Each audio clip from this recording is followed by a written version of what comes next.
So thank you to the incredible members of my cabinet. They're doing a phenomenal job. Everybody pretty much agrees to that, including our newest member, Secretary of Homeland Security, Mark Wayne Mullen. Thank you, Mark.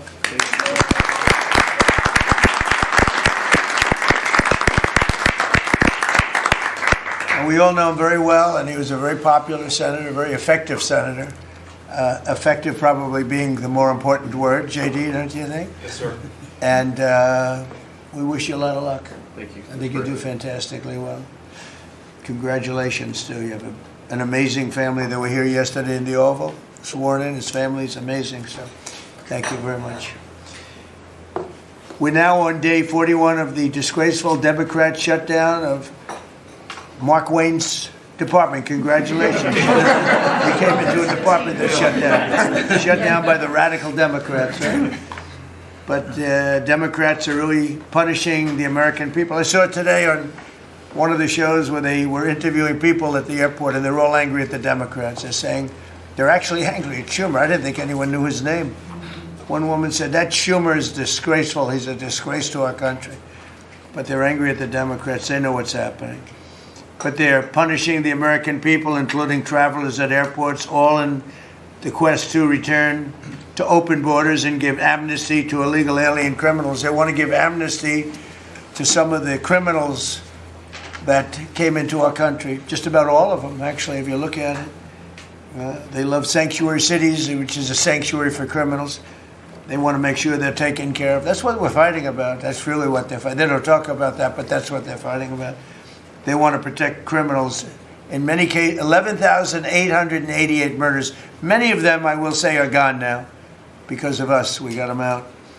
But still have some left. Should have never happened, should have never been allowed to come into our country.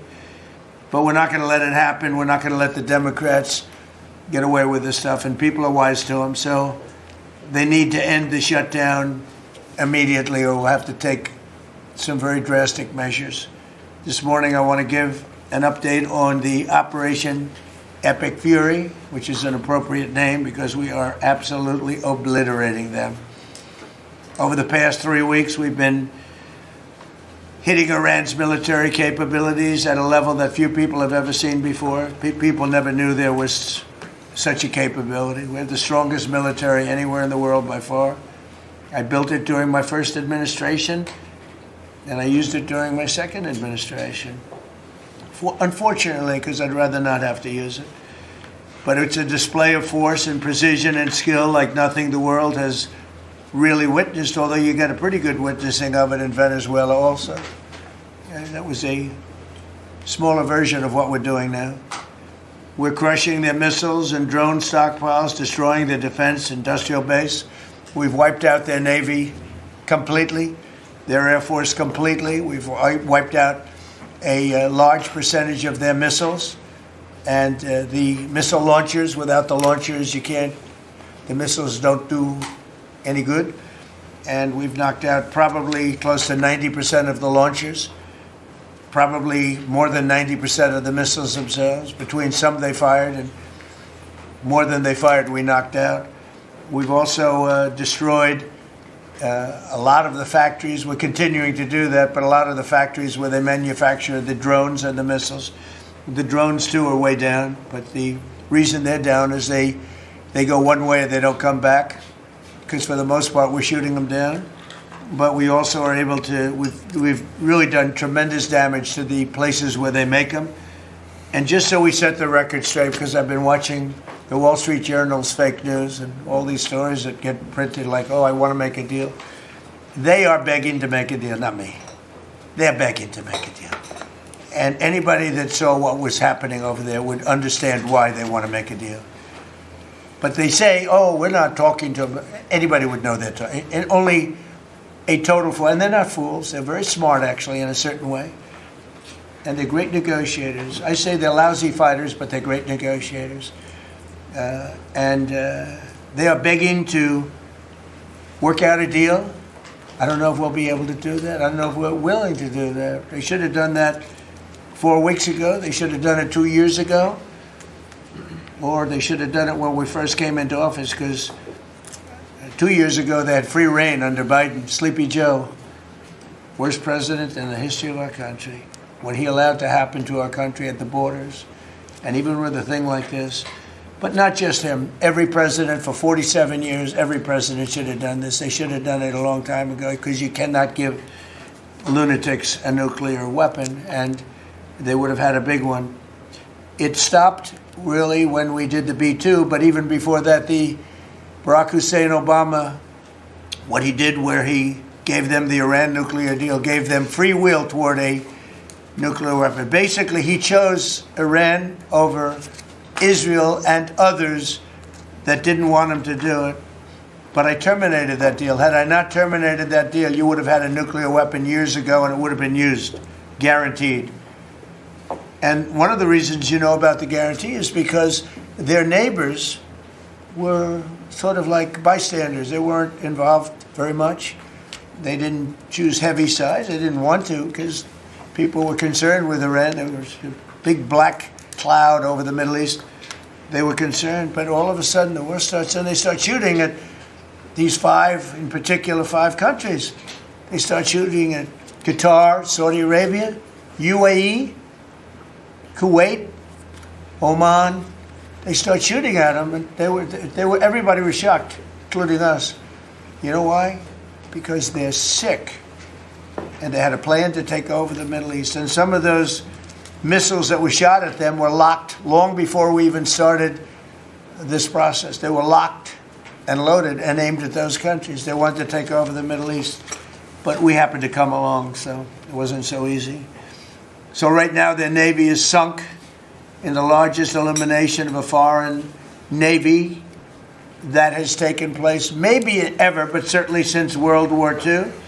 Their air force is gone. Their anti-aircraft and communications capabilities are totally dismantled. And one of the problems they do have when they deal with us is we deal with people, and the people aren't able to communicate with anybody else. So, because all of their leadership has been gone. The first level is gone, and they met to pick a new level, and they're gone. They're all gone because they didn't make a deal, and because they're sick people. They're really sick. They're really sinister, sick people.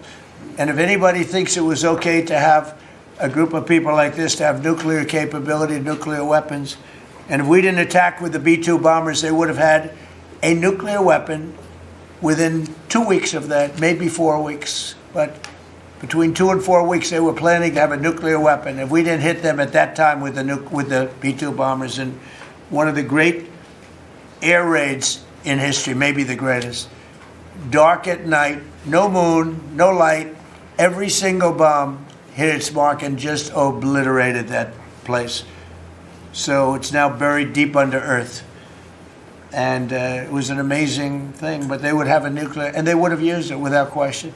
And you know that because why did they shoot all these countries that weren't even really involved with them? They weren't involved.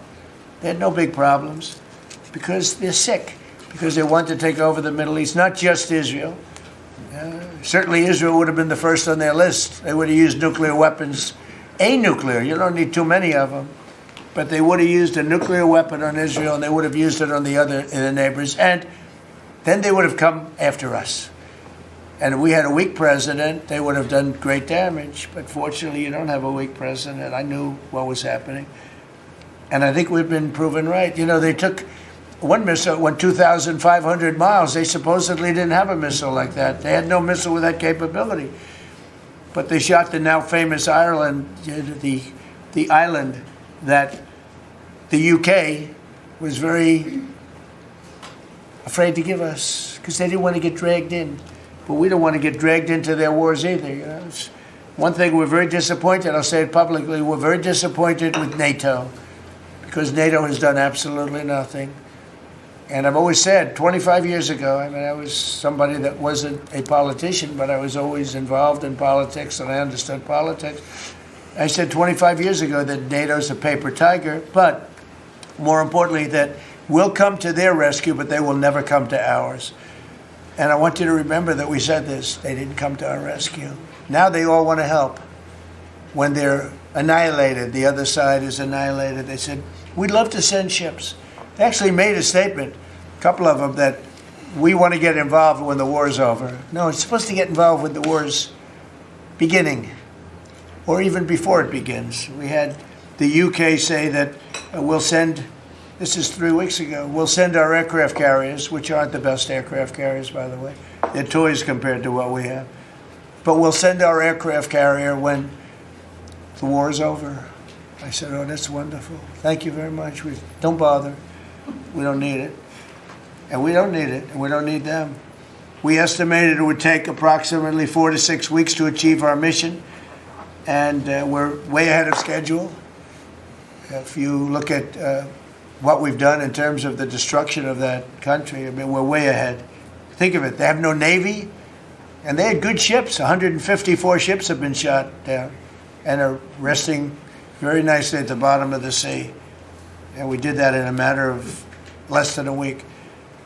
Because we have the greatest military in the world by far, nobody even close.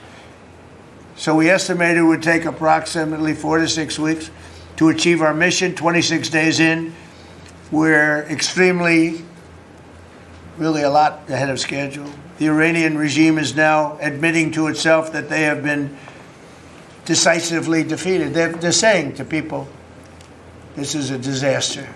They know it. That's why they're talking to us. They wouldn't talk otherwise. But they're talking to us because they've got a disaster in their hands. They're defeated. They can't make a comeback. We're free to roam over their cities and towns and destroy all of their crazy nuclear weapons and missiles and drones that they're building. Oh, we're doing that. They now have a chance to make a deal, but that's up to them. And they'll tell you, we're not negotiating. We will not negotiate. Of course they're negotiating. They've been obliterated. Who wouldn't negotiate? They are begging to make a deal. We'll see if we can make the right deal. And if they make the right deal, then the strait will open up. Hormuz Strait will open up. And even now, we don't know if there are any mines. You know, they have 22 they call mine droppers. Think of it. Who would have 22 mine droppers? There's a boat that drops mines. Who has 22 mine droppers? Except for people with very evil intention. So every one of those mine droppers has been struck with the same weapon we used to stop drugs from coming into the United States of America. When we hit those boats, it's the exact same weapon, extremely effective. We have unlimited supplies and extremely effective. But they have no more mine droppers. By the way, speaking of drugs, we're 98% down drugs coming in by water, by the ocean, by the sea. 98%. And we're trying to find out who are the 2% because we think they're the bravest men anywhere in the world. Maybe women. But whoever's on those boats is very brave or doesn't watch television. But where drugs coming in by sea, coming in by water, are 98% down. And now we'll stop the drugs coming in by land. The land is the easy one. You had to stop the water. A lot of it came in through the water. Now it's all pinched. And these people are trying to come in by land. And we will, that's it. That's the easy one. But we had to take care of the water first. Nobody's coming in. Virtually nothing is coming in anymore. It was hundreds of millions of dollars a week were coming in by water. But they now have the chance, that is Iran, to permanently abandon their nuclear ambitions and to chart a new path forward. We'll see if they want to do it. If they don't, we're their worst nightmare. In the meantime, we'll just keep blowing them away, unimpeded, unstopped. Well, there's not a thing they can do about it. They can't do anything about it, you know. I tell you, if they could, you'd be hearing about it. You'd be hearing about it. You don't hear anything about it. They can't shoot our jets. We have the best military equipment in the world. No, not even a contest. And you see that with Venezuela. They had other equipment. They didn't have ours. It didn't work. Didn't work. Think of it. We did the situation in Venezuela. It was a great military operation, getting a very, very dangerous man who's killed a lot of people, forced people into our country. Incredible. He emptied his prisons in Venezuela, emptied his prisons into our country, and I hope that charge will be brought at some point, because that was a big charge that hasn't been brought yet. It should be brought. He emptied his prisons into our country and was a major purveyor of drugs coming into our country. And he's now been captured and, I guess be given a fair trial. But I would imagine there are other trials coming because they've really sued him just in a fraction of the kind of things that he's done. Other cases are going to be brought, as you probably know. In the meantime, with Iran, we're going to keep doing what we've been doing, and nobody's a match for the United States, but they're not a match for the United States. It's small potatoes. That's why I'm so disappointed in NATO, because this was a test for NATO. This was a test. You can help us. You don't have to, but if you don't if you don't do that, we're going to remember. Just remember this in a number of months from now. Remember my statements. They have an expression, a great expression, never forget. You can never forget. So as we end threats to America abroad, we're focused here at home on building the greatest economy in the history of the world. Now, before this started, the Dow hit 50,000. The S&P hit 7,000. Both of those achievements were not achievable. Every one of you, most of you, I guess, said you'll never hit 50,000 during a 4-year period because it was too high a number. Well, we hit it in our first year. And I said, well, now we have to take an excursion to Iran and we have to stop this maniac who's no longer with us. The supreme leader wasn't so supreme, no longer with us. It's very sad. But we have to stop him from blowing up the world, blowing up the Middle East, and blowing up our country. And we did that. And frankly, I thought the oil prices would go up more, and I thought the stock market would go down more. It hasn't been nearly as severe as I thought. I think they have confidence in maybe the American president and maybe the people sitting around this table. But Americans filing their taxes this year are receiving record-setting refunds. It's been a very big story. Well, it should be a big story. I don't think you write about it that much, but I speak about it. I speak about it because if I speak about it, at least people hear. You don't write about it. You don't write about the drug prices going down. It'll be going down 30, 40, 50, 60%, 70%. Favored nations. Called most favored nations. We're going to be paying the lowest price anywhere in the world. Before we paid the highest price in the world, Bobby, right? And now we're going to pay the lowest price in the world. That's quite a difference. It's a difference of from 40 to 70 and 80 and even 90%. That's a pretty big difference. But we're slashing regulations and investment is pouring in from all over the world. We have the most investment of any country in history has been put into our country in the last year. And again, we had to take a little detour. Won't be long. Going to end soon. We had to take a little detour, go to Iran, and we had to put out a fire. Very dangerous fire that could have blown up big portions of the world, if not the whole thing.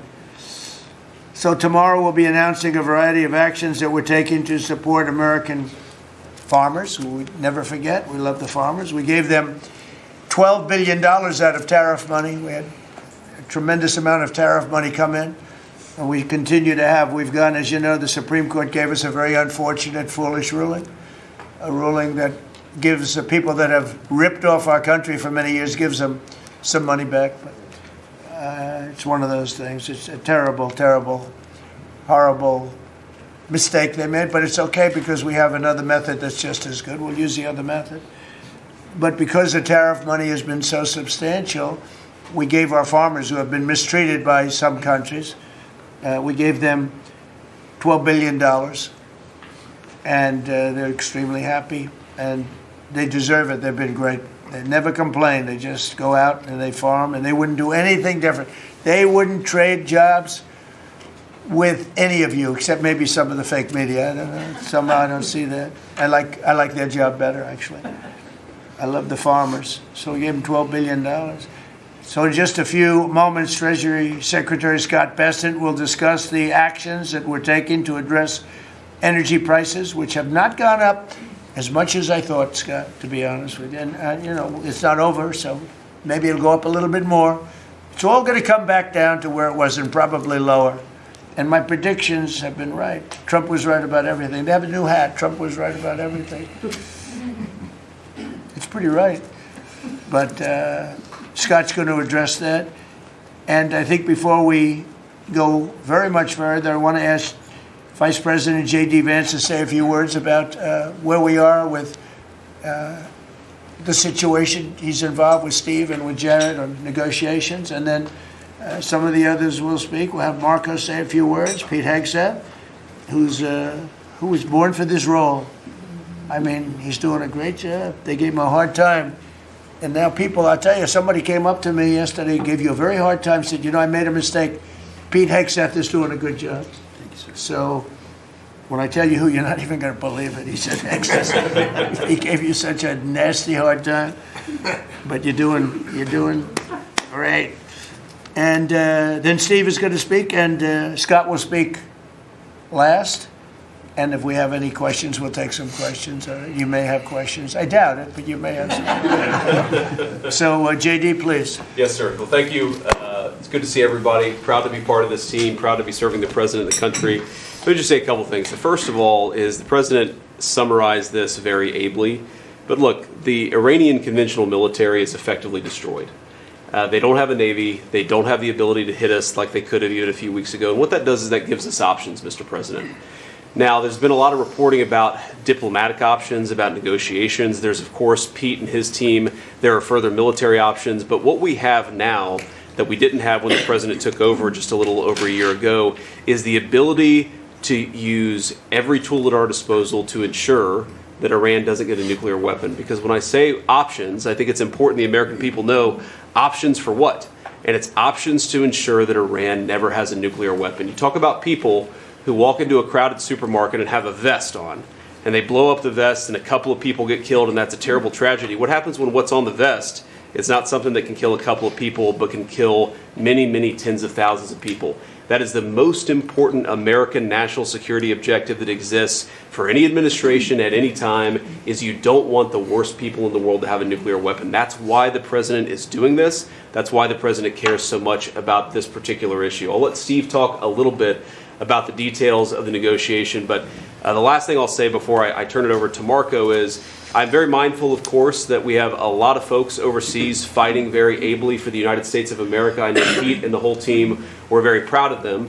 But they're fighting at a time where we are about to enter as Christians the most important week of the Christian calendar, the Holy Week that celebrates the return of Jesus Christ to Jerusalem. And so I want to say to all of my fellow American Christians, but particularly those serving in the Gulf, that I wish you all a very blessed Easter, a very blessed Holy Week, and we continue to stand behind you and continue to support you every step of the way. Thank you, sir. Thank you very much. Marco? The most important job any president has is to keep the American people safe. And every president says it, but we have a president that means it and does something about it. As the president outlined very clearly to the world on the night this operation began, Iran has been at war with the United States for 47 years. For 47 years, Iran has been killing Americans and attacking Americans across this planet. And other presidents had an opportunity to do something about it. And they all warned about how Iran was dangerous, but they refused to act. And this president's not someone that's going to refuse to act. He's not going to leave a danger like this in place. He's going to address it, and that is what he is doing. From the very first night of this operation, the president made it very clear. People like this, and now what I'm talking about is not the people of Iran. The people that run this country are radical Shia clerics. These are religious fanatics. Look what they are doing now. At their weakest point, this is the weakest Iran has ever been, and look at what they're doing. They're attacking embassies. They're attacking hotels. Imagine what these people would do if they had a nuclear weapon. That is an unacceptable risk for the world. By the way, the president's not just doing a favor to the United States and to our people. This is for the world. He defined very clearly on the first night of this operation what the goal was. We were going to destroy Iran's navy, and that is happening. We were going to, if it hasn't already happened, I'll let Pete speak to the specifics of it. We were going to destroy their missile launching capabilities. We're well on our way to achieving that goal. We were going to destroy the factories so they couldn't make more missiles and more drones, and that is moving forward. Every single objective the president clearly laid out on the first night of this operation is being effectuated. Again, Pete will speak to the specifics of it. This has been an incredibly successful operation. Every day, it may not get covered because, we're unlike them. We're not bombing embassies and hotels. We're hitting military targets. But every day, the Department of War lets the drummer get wicked over every portion of Iran that has these military capabilities, and the results are going to bear fruit for the world. The world is going to be a safer and a better place when President Trump's mission here is achieved. And frankly, I think countries around the world, even those that are out there complaining about this a little bit, should actually be grateful that the United States has a president that's willing to confront a threat like this and not allow it to continue to persist. Because these people will kill as many Americans as they have a chance to do, and if they have a nuclear weapon, as the Vice President pointed out, they could kill millions of Americans in the future, and that is a risk that was not going to continue to exist as long as we had this president. Thank you, Marco. It's very interesting because yesterday I was watching, is it Anthony Blinken? And he was saying that they should have done it. But they didn't do it. Nobody did it. Nobody did it. For 47 years, Marco, that's the number, 47. I guess now it's 48 because we've been saying 47 for a long time. It's probably 48. But for 47, 48 years, every president should have done this. And some are saying now that they made a big mistake in not doing it, but we're taking care of business. Steve Witkoff, please. Mr. President, it is my distinct honor to be a member of your cabinet and to report to you and your team on our negotiations with Iran. Mr. President, you directed Jared and I to pursue a diplomatic resolution with Iran prior to Operation Epic Fury, which we did. However, it became quite clear during these meetings with the Iranian negotiating team that we could not make a deal that fulfilled your objectives of the following: no enrichment whatsoever, no chance of weaponizing whatsoever, decommissioning of Fordow, Natanz, and Esfahan, which you destroyed in Operation Midnight Hammer, no stockpiling of any material, which they flagrantly violated, turning all enriched material over to us, and a cutback in Iran's missile inventory and range capability of those same missiles. Throughout our meetings with the Iranians, we heard the following from them. The Iranians have the inalienable right to enrich. Then we heard they possessed enough 60% enriched material, 460 kilograms, to make 11 atomic bombs. Finally, we heard the following statement. They would not give up diplomatically what we could not win militarily. In other words, they were again miscalculating the success of Midnight Hammer, which was a total success. These are incontrovertible signs, among many other signs, sir, that their regime had not given their negotiating team authority to make a deal required by you. We conferred with you and all the other members of your foreign policy team, Susie Wiles, Pete Hegseth, the chairman, Marco Rubio, JD, Scott Bessent, Chris Wright, John Radcliffe, throughout all of these negotiations, and we were repeatedly rebuffed on everything we asked for. I have no doubt that we exhausted all efforts on behalf of a peaceful resolution, as you directed. Jared and I both agreed that the Iranians were there to buy time until a weaker president arrived. This was a flawed strategy, as your clear direction was to never allow Iran to obtain a nuclear weapon today or any time in the future. Against that backdrop and our compelling military successes in Epic Fury, we have had multiple reach-outs from the region and others who want to play a role in ending this conflict peacefully. I can report to you today that we have, along with your foreign policy team, presented a 15-point action list that forms the framework for a peace deal. This has been circulated through the Pakistani government, acting as the mediator. And this has resulted in strong and positive messaging in talks, as you just indicated to the press. But these are sensitive diplomatic discussions, and you have directed us to maintain confidentiality on the specific terms and not negotiate through the news media as others do. I can say this: we will see where things lead, and if we can convince Iran that this is the inflection point with no good alternatives for them, other than more death and destruction. We have strong signs that this is a possibility, and if a deal happens, it will be great for the country of Iran, for the entire region, and the world at large. Your policy of peace through strength is the most effective tool for a diplomatic resolution here, just as this policy was an effective tool in each and every one of all of the other conflicts you settled in your first year. Iran is looking for an off-ramp following your powerful threat on Saturday. Your indications that you are willing to listen to peace proposals have been well received. You have instructed us that your preference is always peace, and that we should make that our priority. We have delivered that message, sir, along with the 15 points for peace. Finally, we have told Iran one last thing: don't miscalculate again. Good. Thank you very much. Good job. Doing a great job. Everybody around this table is doing a great job. Pete Hegseth, please. Mr. President.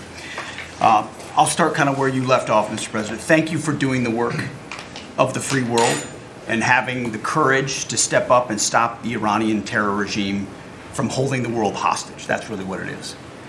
And 27 days ago, Iran had a modern military. Never in recorded history has a nation's military been so quickly and effectively neutralized. Operation Epic Fury is not an endless war.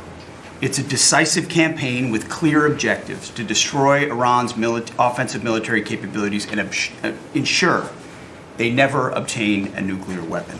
This is stuff for the history books. This is stuff for legacy. Mr. President, you are acting now to ensure future generations do not have to live under the threat of a nuclear-armed Iran.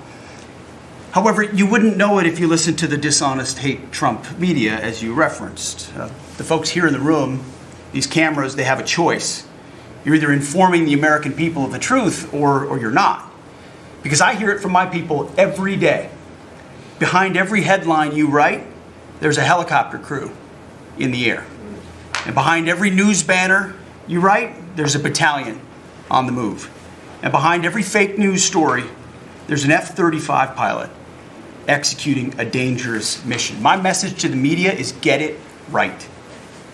This actually isn't something new to me. I may be a young guy, Mr. President, but I'm not a rookie in this realm. In 2007, I helped lead the surge, the public fight for the Iraq surge. Stood and watched people stand in the Senate and declare the war is lost before it even started. Who was that? It was Harry Reid. That was the Democrats and the media working hand in glove. Back then it was 3 years into a war. Now we're 3 weeks into an operation. But see, unlike Iraq, this isn't a tie. This is not parity. This is not chaos. This is success, pure American success, on plan, and as the President said, ahead of pace. Over 10,000 enemy targets destroyed, over 140, I think now you're right, Mr. President, over 150 naval vessels sunk, underground facilities destroyed, their defense industrial base in shambles, and overnight, not only do they not have a Navy, Mr. President, they no longer have a Navy commander. IRGC's Navy commander was killed overnight in operation. So no Navy leader. Now that here's the thing about the media, though. If President Trump had not acted, you'd be screaming, why not? And now that he has taken decisive action, you're asking, well, why did you? It's the same old tired playbook, TDS in your DNA. But the hardworking, God-fearing, patriotic Americans out there know better. And you alluded to this, President Obama, Mr. President. Here's a fact that you don't hear on your networks, but we know. Many of the Iranian military factories and bases that we're systematically destroying were paid for by the pallets of American cash that Barack Obama flew into Tehran under the Iran deal, you might call it an inconvenient truth. Iran took our money and turned it into weapons and bunkers and ammo. And now we're destroying those weapons, and you're righting, Mr. President, that grievous wrong. And make no mistake, we had to act. And our objectives are clear. No nukes, no Navy, and a complete dismantling of their missile program and defense industrial base. And as Marco pointed out, that mission, and the VP as well, has not changed since day one. Yet, 2 days ago, they shot 2 failed missiles on a target 4,000 kilometers away. For years, they told the world that their missiles could only range 2 kilometers. Surprise. Yet again, Iran lied. And to the world, I say London is 4,000 kilometers from Iran. Washington, D.C. is 3,300 kilometers from Venezuela, another country President Trump did something about that partnered for a long time with Iran. So you're telling us that Iran is not a threat to the world or to the U.S. President Trump knows better. And here's what success actually looks like right now. You mentioned it, Mr. President. A-10 Warthogs, if you know them, you love them, and Apache helicopter gunships are flying strike missions inside Iranian airspace and throughout the Strait of Hormuz at will. See, you only send these slow, low-flying, close air support platforms when the enemy has no meaningful air defenses left. Their presence is proof that Iran's air defenses are gone. Their command and control is shattered, their top leaders hiding in underground bunkers, while their mid-level commanders are being crushed in the field. The morale of their fighters plummeting, and we see that disconnect daily. They're privately admitting, as you said, Mr. President, very heavy losses. We know that. President Trump has given us a clear mission. Our capabilities are only going up and Iran's are plummeting. We are here to win, and we're full speed ahead. So, Steve, we appreciate your efforts. We pray for a deal, and we welcome a deal. And we have the ultimate deal maker to make it happen. But in the meantime, as I said yesterday, the Department of War will continue negotiating with bombs. War is negotiation by other means. And finally, I want to thank our incredible troops. Our pilots, crews, sailors, refuelers, air defenders, the absolute best of America, the real 1% of our country. This president, President Trump, has your back. And I know this cabinet prays for you every single day. And we ask the American people to do the same as they continue in this mission. God bless. Thank you. Thank you very much. It's great. I think before I ask Scott to say a couple of words, it would be great if people like the mayor of Chicago and the governor of Illinois would say, please come in and stop the crime. A beautiful young lady was killed the other day, and the father was a very good friend of Dan Scavino, and he took it very hard. Dan took it very hard. He liked the father, friends. They grew up together, and it's a young lady whose life would be saved if we did what we did as an example in Washington, D.C., which is now a safe city. All the time, people come up to me in the building, people that work here, they say, thank you so much. I know immediately what they're talking about. They're able to walk to work. They walk to work. You all walk to work. Some of you were mugged. I know you told me stories. Some of you were mugged. One person in particular was viciously mugged in the group right here. It's not happening anymore. You have a safe city. Louisiana, the governor of Louisiana called me, can you help me with New Orleans? They just had the Mardi Gras. He said it was the safest Mardi Gras we've ever had. Sounds terrible to say. No murders. You know, it sounds like, who would say this? No murders. But they always had murders. They had a lot of crime during Mardi Gras. He said virtually no crime. We had the troops down there. Memphis, Tennessee, I just got back. We were there. Crime is down 75%. In a short period of time, we're there 5 months. We could do that for Chicago. We could do that for New York. We could do that for L.A. And we could do that for, frankly, San Francisco. I know they have a mayor who's trying very hard. He's a Democrat, but he's trying very hard. But we can do it much more effectively because he can't do what we do. He can't take people out from the city and bring them to back to the country from where they came, where they were in prisons. They were allowed to go in prisons.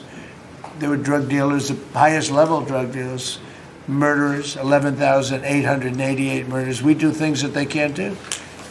I had friends calling me up from San Francisco. Could you give him a chance? I said, absolutely. If you want him, we'll give him a chance. And he's trying. He's doing okay, but we could do much better. We could make it a lot safer than it is. San Francisco, a great city, was a great city, could quickly become a great city again. But, you know, they're going very slowly. I tell my friends, they're very substantial people. They're in a certain business where people have made a lot of money. I hope that lasts. But they have a tremendous potential. It was one of the greatest cities in the world. Now it's got a lot of crime. And the mayor is really trying. Again, a Democrat trying. And I spoke to him. He just wants to have a chance. And I said, we'll give you a chance. But we can solve it very quickly. This young lady would be around today if we were around, because we have nobody coming through our border. I mean, literally for 9 months, it's zero. It's hard to believe that that number can be possible, because millions of people came in through Biden. But nobody even tries. We don't have the caravans of thousands, 25, 30,000 people pouring into our border. They come up in caravans. We don't have caravans anymore. There's no such thing anymore. There's a name that I think I developed, but somebody developed it, but I think it was me. I thought it was an appropriate name. Thousands of people would come up and just barge into our country, totally unchecked, totally unvetted. And this man came in, Dan, right? And he came in through the ridiculous open border of Biden. If we were there, the election was rigged. What are you going to do? Came back, big comeback. But if we were there, we wouldn't have had people coming through. It's amazing. You know, it's so easy now because everyone knows they're not getting through. We don't have any caravans. Once they know that, when it was easy to come through. When I heard that they had an open border policy, I said, boy, this is going to be, I couldn't believe it. But when it was actually, you know, it dawned on me because I had built 1,000 miles of wall. And we were finishing up some, and he didn't want to finish it up. Biden, I said, they really do want to have an open border. And we got it finished. But that young lady would be alive today. And she'd be alive for another reason, because we would have the National Guard in Chicago and in New York and in other places. And they love doing it. It's like training, to be honest. It's actually training. I never want to take them out of D.C. I mean, maybe somebody later on will do it, but I never want to take. You know, the people, they look, they say, we feel so good, we feel so safe. We see these beautiful, strong people, and they're so nice. They help.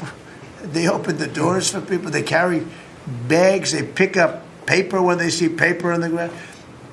I looked at D.C. last night. I drove to make a speech, and I drove through, and I said, take me this way, take me that way.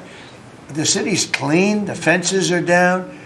You don't have homeless all over your parks. I mean, we had parks. There was no room for anything else other than homeless. It's all clean and nice. And it'll be even more beautiful in a year from now. And we have some projects that are great. This ballroom is going to be something that's so beautiful for the city, so desperately needed by presidents. I mean, now it's no secret the military wanted it more than anybody. It was supposed to be secret, but it became unsecret because of people that are really unpatriotic saying things. But doesn't matter. Doesn't matter. It's going to be great. We're building an arc, a triumphal arc, which will be incredible for the city. Incredible. We're fixing up what was the Kennedy Center. You know, I was honored when the board changed the name a little bit. Actually, it shows that the Republican and the Democrats, they work together. It's really something we work together. So I think it's a great symbol, actually. But we're doing a lot of work. That building is ready to fall down. It's in terrible shape. We're closing it. We're going to open it with a bang in less than 2 years. It'll come in under budget, ahead of schedule. That's what I do. It won't be like the Federal Reserve that's costing $4 billion or something thereabouts. Think of it, $4 billion. You know, it's amazing. I said to the group before, I said, everything I do, I get sued. I build under budget, ahead of schedule. I get sued over a ballroom that's going to be the most beautiful ballroom in the country, so desperately needed. You won't have to have tents sitting on the wet White House lawn. If it rains, you get wiped out, to honor the president of China or the president of France or the president of somewhere. You can have the greatest. We get sued by the National Trust for Historic Preservation. They don't know what they're doing. Then I just found out we got sued by that group and another group, I guess, on the fixing up of again, I'll use the old name, Kennedy Center, because they're not fixing up Trump Kennedy. It's going to be beautiful when you add the name Trump. But we got sued. And all I'm doing is fixing it up. We're fixing broken marble. We're putting on a roof because it leaks like a sieve. We're fixing steel that's broken. It's the same building, same exact building. We're fixing it's going to be beautiful. It's going to be so beautiful and safe.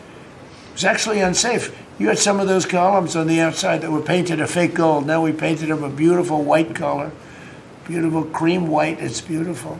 Everyone said it's so much more beautiful now. Instead of a cheap, you can't imitate gold. See, I'm a gold person. It's all real stuff. You can't imitate it. Someday they'll discover a paint that will look like gold, and the guy's going to be the richest man in the world. But you can't imitate real gold. It just doesn't. That's 24 karat, which is what this building deserves. But think of it. I get sued because I'm fixing up the Trump Kennedy Center.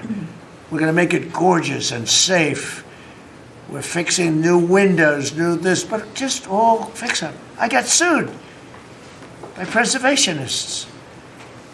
But you know who they didn't sue?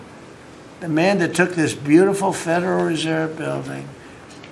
That's small, much smaller than the hotel I built. I built the Waldorf Astoria Hotel down the road. And it was a beautiful job for $201 million. It's bigger, I think, than the Federal Reserve building. And it's got rooms and bathrooms, and it's not like just an open office space, which is much cheaper to build. Think of this. I hear he's going to be over $4 billion for a little building. He doesn't get sued by anybody but me. I sue because it's either somebody's very crooked, which has to be, because what happened to all that money? You can't sue. I would have done that building for $25 million. It's going to cost maybe $4 billion, and we have a great new person coming in to take over the Fed. And Kevin may not ever have an office, because I don't know if they're going to be able to build. I passed that building the other day. It's a see-through. You know what see-through means? There's no walls up. And they're going to spend. But the National Trust for Historic Preservation, which is a joke, by the way, they didn't sue that building. They didn't sue anybody. But they sue me, and I build. And by the way, my buildings, it's all donations. Rich people and people are putting up the money. Zero taxpayer dollars. Is that right, Scott? Yes, zero taxpayer dollars. This stuff is all done for free, and I get sued. This could only happen to Trump. But they don't sue the guy whose interest rates are too high. That's why we call him Too Late. His name is Jerome Powell. We call him Jerome Too Late Powell. And done a terrible job. He suffers from Trump derangement syndrome, as he probably should, because I hit him pretty hard. But so I don't blame him. But they don't sue a man who has taken this gorgeous building, ripped it down from the inside, taking ceilings that are as beautiful as you've ever seen, taking the ceilings down instead of leaving them, taking walls down that were 2 feet thick of solid concrete and plaster, replacing them with 6-inch walls with no insulation. I said, let me ask you, are you going to put insulation in? No, it's not in the budget. Oh. Insulation costs $5. Now you're going to hear the guy next door. If he's next door to me, I'll be able to hear his military plan. I'll know exactly. If Lutnick is in there, I'll say, oh, I know exactly what Lutnick's got planned. It's the craziest thing I've ever seen.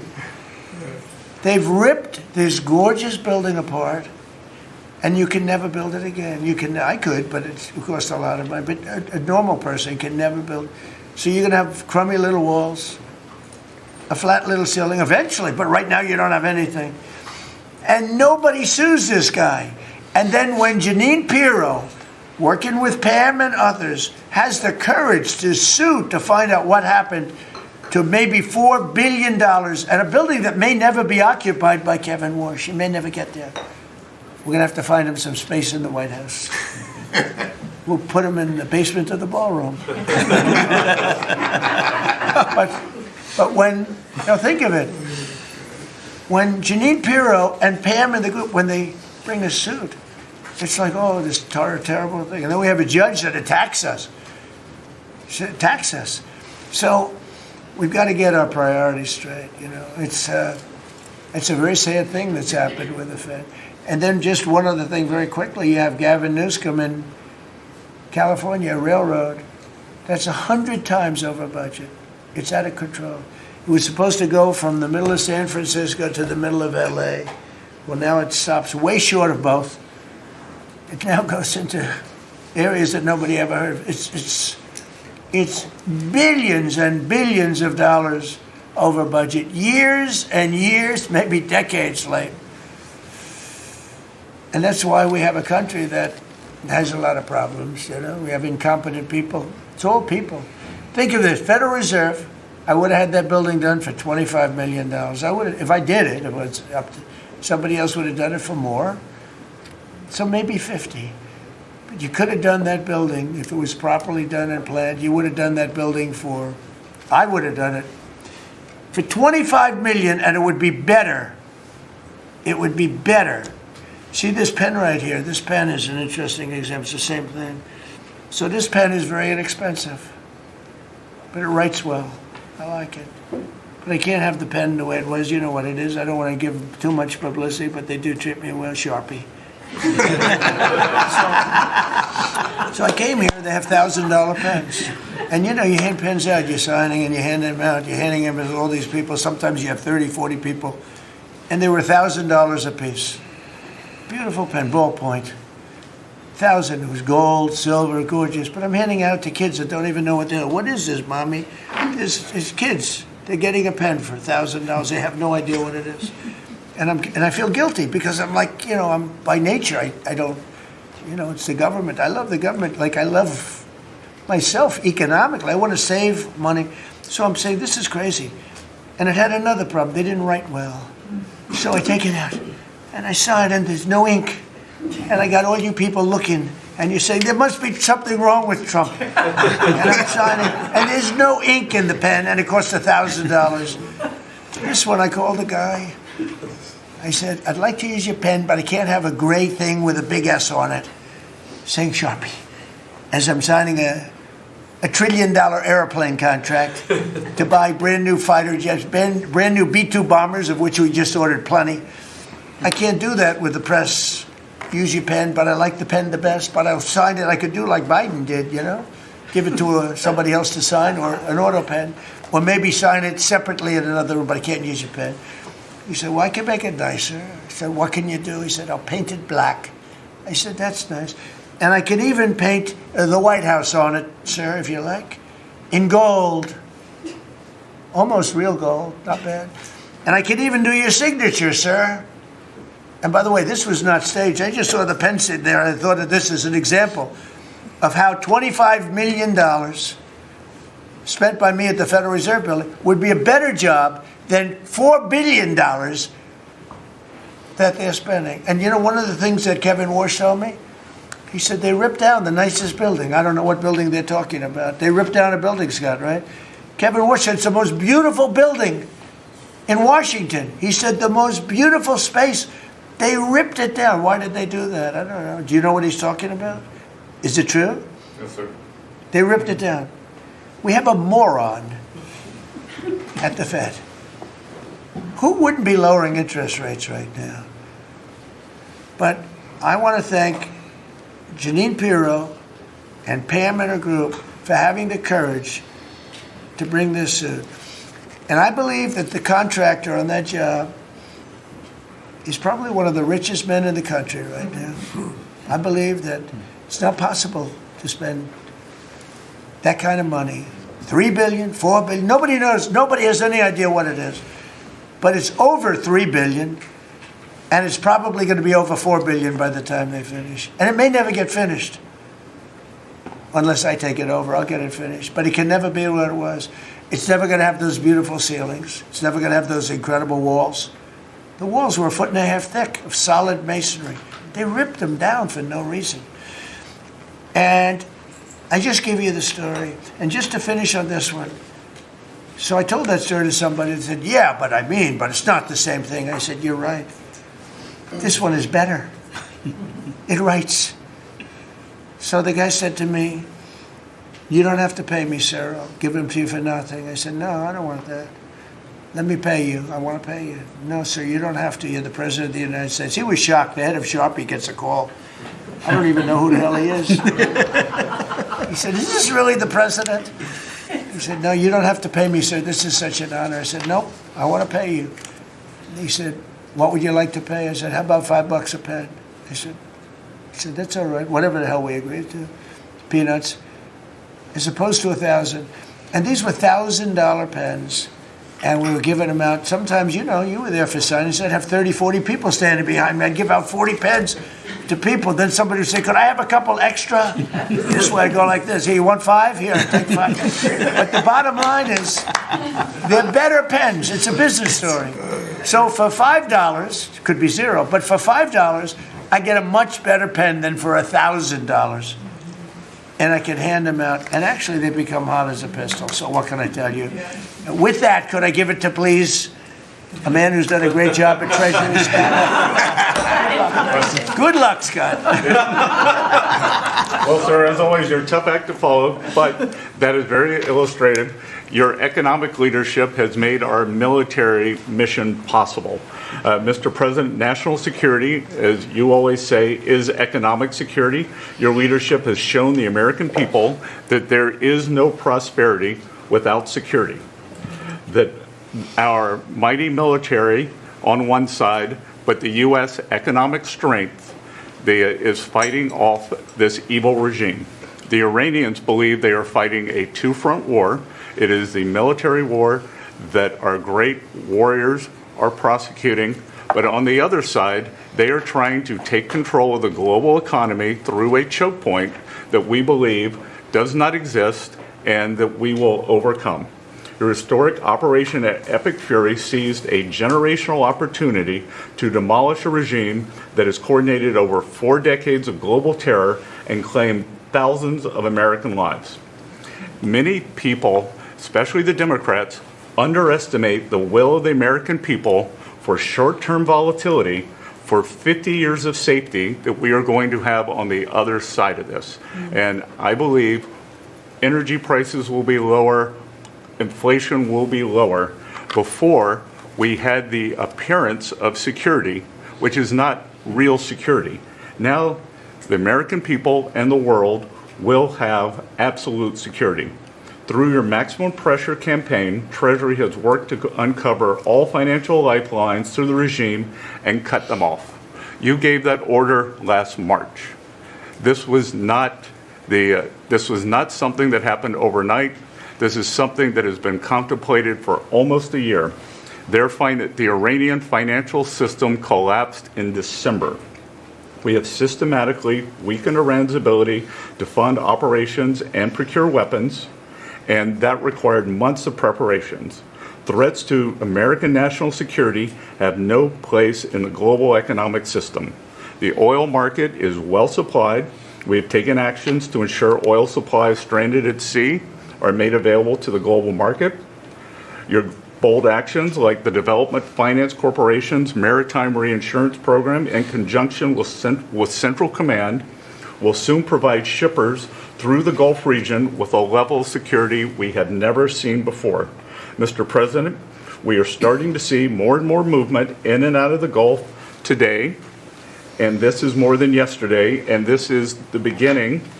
I am confident that shipping traffic will continue to increase on a daily basis even before we secure the straits.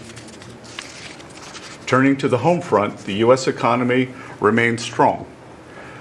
We had a strong economy thanks to you. We are the best insulated in the world thanks to your energy efforts in term 1 and term 2. The U.S. is an energy superpower.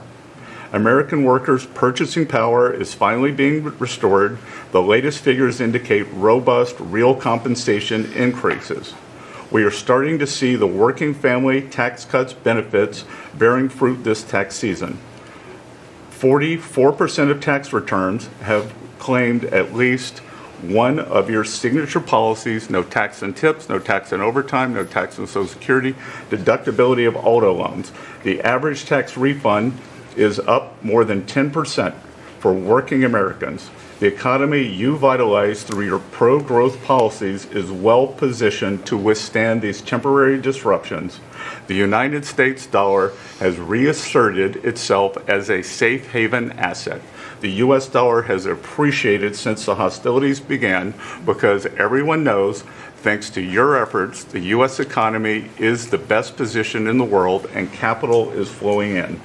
Efforts to reprioritize economic security are ensuring the United States remains secure, resilient, and prepared for the challenges ahead.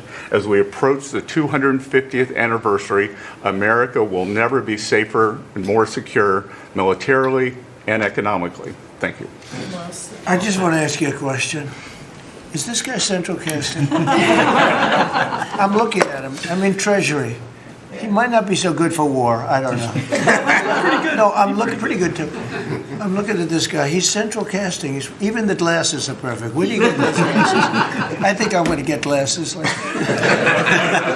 That's beautiful. Great job. That's really good. No, he's done a great job. And you all have. Proud of you all.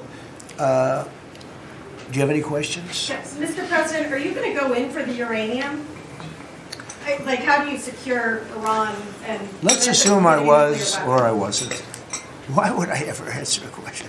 Can you accomplish what kind of a question? Am I going to go in for the... Oh, yeah, I'm going in. We're going in tomorrow at 3 o'clock. How could you possibly ask a question like that and expect an answer? I don't know. But I don't know. I think you're a friendly person, too. It's just such a ridiculous question.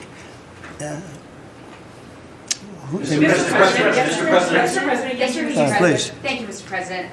There's been a report that potentially the U.S. is looking at diverting some munitions, air defenses that were meant for Ukraine to the Middle East. Is there any accuracy to that? Is that something you're considering? Well, I'd have to ask me, but we do that all the time. You know, we have tremendous amounts of ammunition. We have them in other countries, like in Germany and all over Europe. We have, you know, we're packed. And sometimes we take from one and we use for another. We helped Ukraine. Biden started, and he gave $350 billion away. Too much, way too much. And we sell it now to NATO. We sell it to NATO, and they probably give it to Ukraine. Mostly, I think they give it to Ukraine. But we get paid for everything that we give. We don't give anything anymore. That's a tough situation. That whole Ukraine situation, very, very tough. We're working very hard on getting that one solved. It doesn't have any impact on us, virtually nothing. In fact, if anything, I mean, we sell a lot of equipment for that unfortunate war. 25,000 people died last month, 25,000, so mostly soldiers. Some in the towns, but for the most part soldiers. They're dying. Nobody's seen anything like it since World War II. It's a terrible situation, and hopefully that's going to get settled. You know, I settled 8 wars. And many of them, I think, were more difficult than this one. In theory, they were more difficult, but there's tremendous hatred between President Putin and President Zelensky. Tremendous hatred. I've seen it before, but I've never seen it maybe to this extent. And I think that's calming down a little bit, and I think we have a chance of getting it done. But it doesn't affect us. Thousands of miles away. That's why when I heard the head of Germany say, this is not our war, about Iran, I said, well, Ukraine's not our war. We helped, but Ukraine's not our war. I thought it was a very inappropriate statement to make, but he made it. You can't erase it, but he felt that way. I said, well, you know, Ukraine's not our war, and it's not, but I would like to see all those young people stop being killed. I mean, they're being killed. It's like a slaughterhouse. What's happening there is horrible. 25,000 on our last 2 months ago was 31,000 people died in 1 month, Marco, right? I said, it's getting crazy. It's getting worse. Think of it, 31,000 soldiers, both Russian and Ukraine, died 2 months ago, 25,000 last month. And if I can solve that, it would be a great honor to do it. I wish it could have gone faster. I solved other ones in 1 day that had been going for 32 years. We stopped one that was starting, it was already started, India and Pakistan, and the Prime Minister of Pakistan, a very fine gentleman, said President Trump solved something that was going to cost 10 million lives. That was going to cost a lot of lives, 2 nuclear nations. And those were complicated, but we got them done quickly. This one is, it's a shame. And the only reason I'm doing it, frankly, is because I want to stop death. I want to stop the death from happening. I think I'm going to go with a man that I've missed, Brian. I haven't seen you in a long time. I miss you. He's been in a very strange location. I don't know. He's had a strange thing happen. But anyway, go ahead, Brian. Well, good to see you too. Actually, good to see the entire cabinet here. Linda, good to see you too. You talk about gas prices coming down. Yeah. Obviously, they will. But would you ever consider suspending the federal gas tax in order to kind of temporarily alleviate some? Well, some people should do that. As an example, in California, every time prices go down, his prices go up because the gas tax is bigger than the tax itself, bigger than the product itself. It hasn't. I mean, we've thought about it, I guess, but honestly, when I did this, I knew it was going to be a little bit. We had the greatest economy ever. We had the greatest stock market in history. I said, we're going to take a little bit of a hit, a short-term hit. It's going to end up going much higher than it was, in my opinion. I said we're going to have a great stock market. Nobody thought we could get to 50,000 or 7,000 in the respective indices. Nobody thought that was going to happen, but it did in the first year. They said it couldn't happen in 4 years, that you wouldn't hit 50 in 4 years, but you could maybe get close. We hit it in the first year. And I said, this is a good time to solve a problem that you had to solve. And that's what I did. But the gas tax, people have talked about it. It's something we have in our pocket if we think it's necessary. And if I can follow real quickly, you just recently took off, Secretary Duffy, 17,000 truckers off the road that quite frankly could not speak English, which is a safety issue. Yeah. Could we ever extend that to Uber drivers, Lyft drivers, cab drivers, for someone who takes a lot of Ubers? A lot of my drivers can't speak English. Well, that's not good. I didn't like that. Go ahead, John. So that's a really good point. The problem is that our states are the ones that issue these licenses. So with commercial driver's licenses, we do have some federal control. But again, we have thousands of people who can't speak the language, long-standing rule, and it's a safety issue, right? If you can't understand road signs, if you can't communicate with law enforcement when you're pulled over and communicate what's on your rig, huge problem. But the last administration, Mr. President, they let truck driving schools self-certify that they were qualified to train truck drivers. And so this is like the Leering Center. So you pay $800 and you get a certificate that you passed a CDL driving school.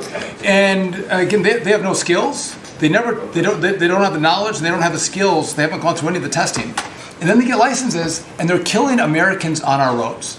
So it's remarkable, the rot that the last administration allowed to take place. We are ending that, and I need partnership with our states. Even California started to come on board. Even Gavin has started to play ball with us, which is surprising. Shocking. Not all the way, a little bit of ball. Mr. President, It's interesting because I just saw something that the nursing home business and the daycare centers in particular, they went out and inspected them in Minnesota, and they didn't exist.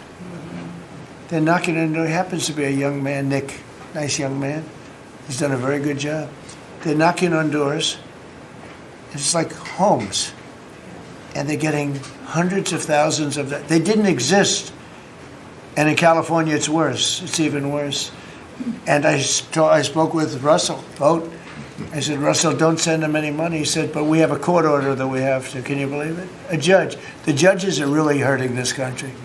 Our judges, Justice Roberts doesn't like when I say it, but the judges are really hurting this country.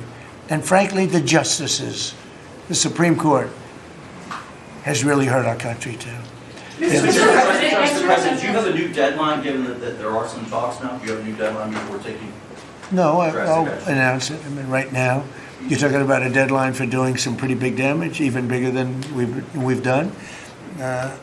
We'll see. Look, we have very substantial talks going on with respect to Iran, with the right people. You know, I told you about a present, right? Steve, can I reveal the present? You can do anything you want. Thank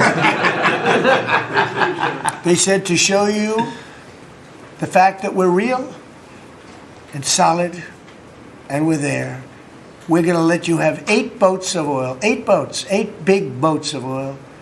This was 2 days ago. And they'll sail up tomorrow. That was 3 days ago. And I didn't think much about it. And then I watched the news and they said, a very good anchor actually, happened to be Fox, but I watched it and he said, something's unusual happening. There are 8 boats that are going right up the middle of the Hormuz Strait. 8 big tankers are going loaded up with oil right through. And I said, well, I guess they were right, and they were real. And I think they were Pakistani flagged. Yes. And I said, well, I guess we're dealing with the right people. And actually, they then apologized for something they said, and they said, we're going to send 2 more boats. And it ended up being 10 boats. All right. I hope I haven't screwed up your negotiations, but I thought it was appropriate to say, because I did taunt you the other day by saying they're going to give us a present. There were 2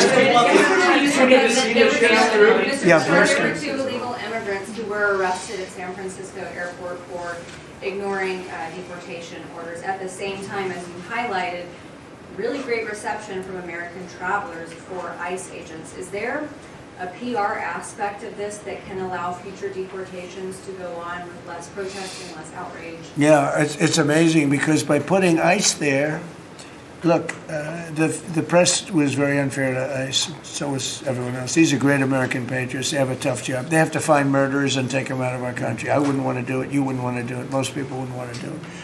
They do it. And, 11,888 murderers, and that's murderers.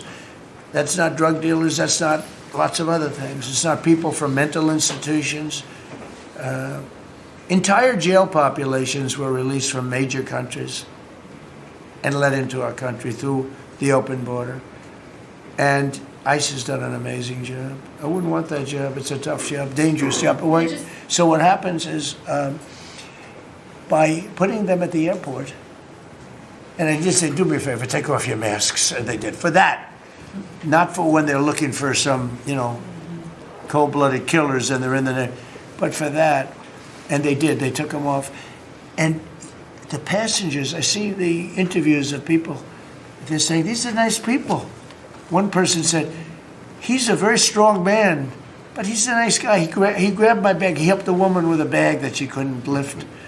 And I'll tell you, I don't want to use the word rehab because there was nothing to rehab, but rehab from the press, because the press is so tough on them.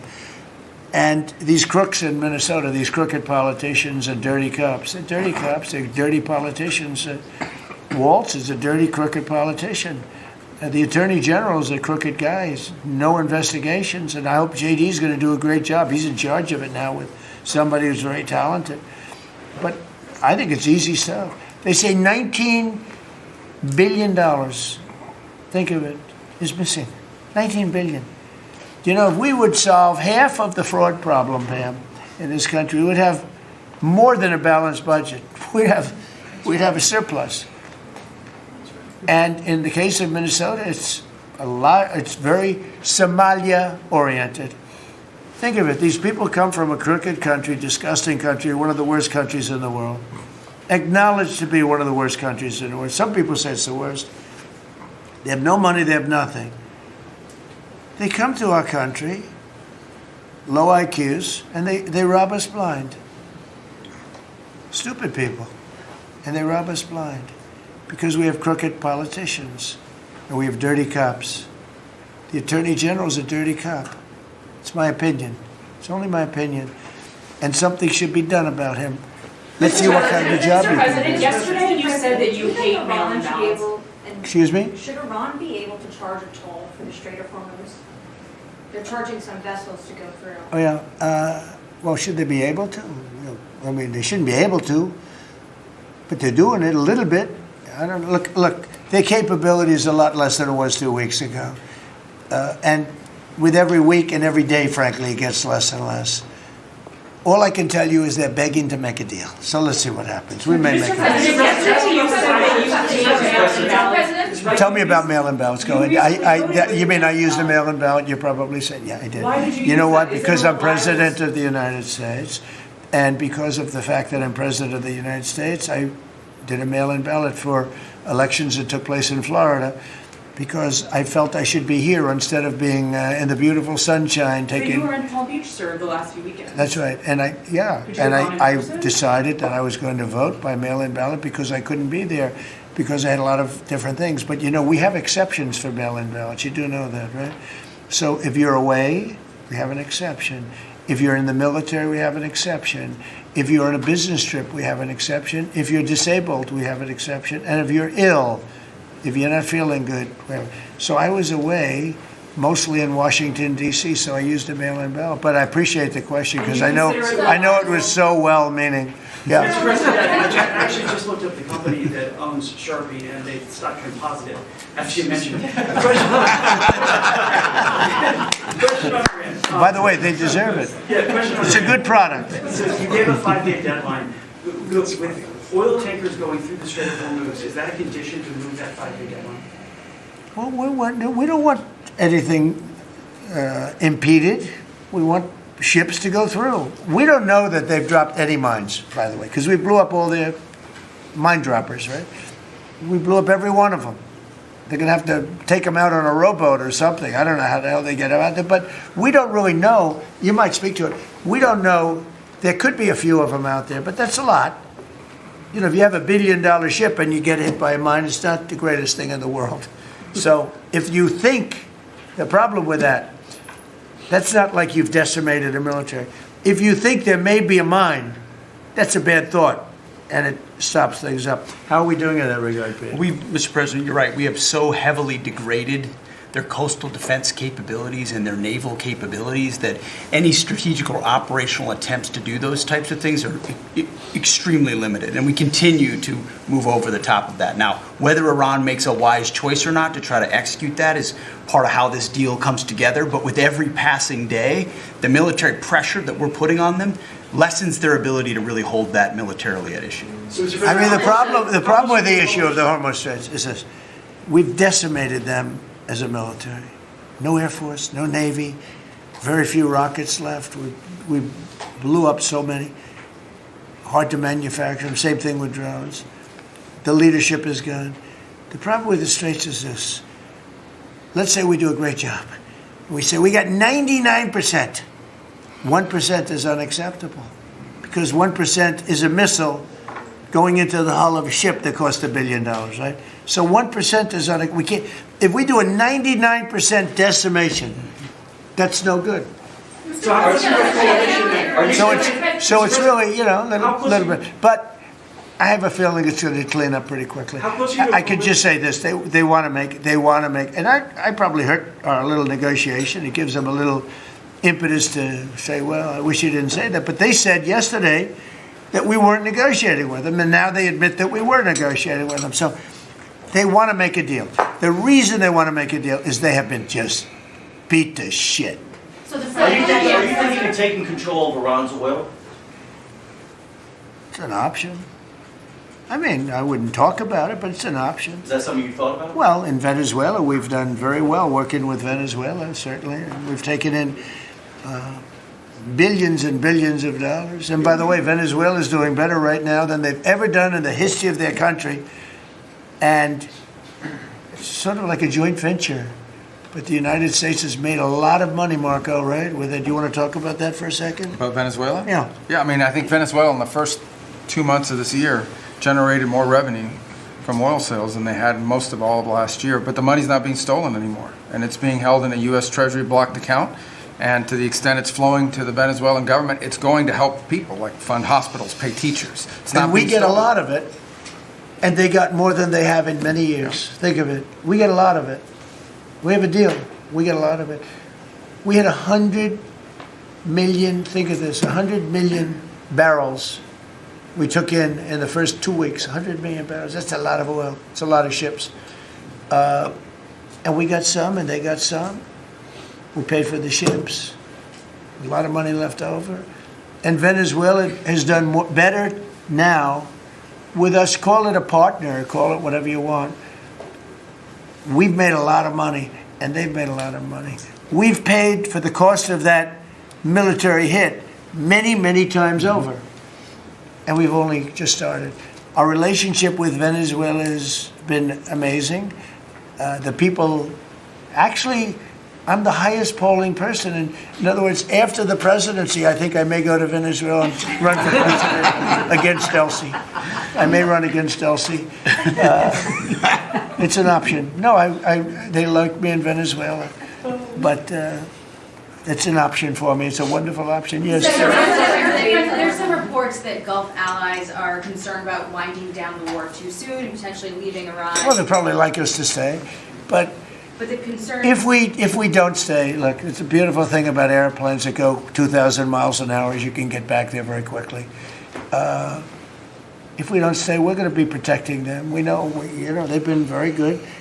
Hey, Qatar, Saudi Arabia, in particular, Qatar, Saudi Arabia, UAE, the three of them, Kuwait, Bahrain, they've been 100%. Now, in all fairness, they could have gone the other way. They were surprisingly missiled.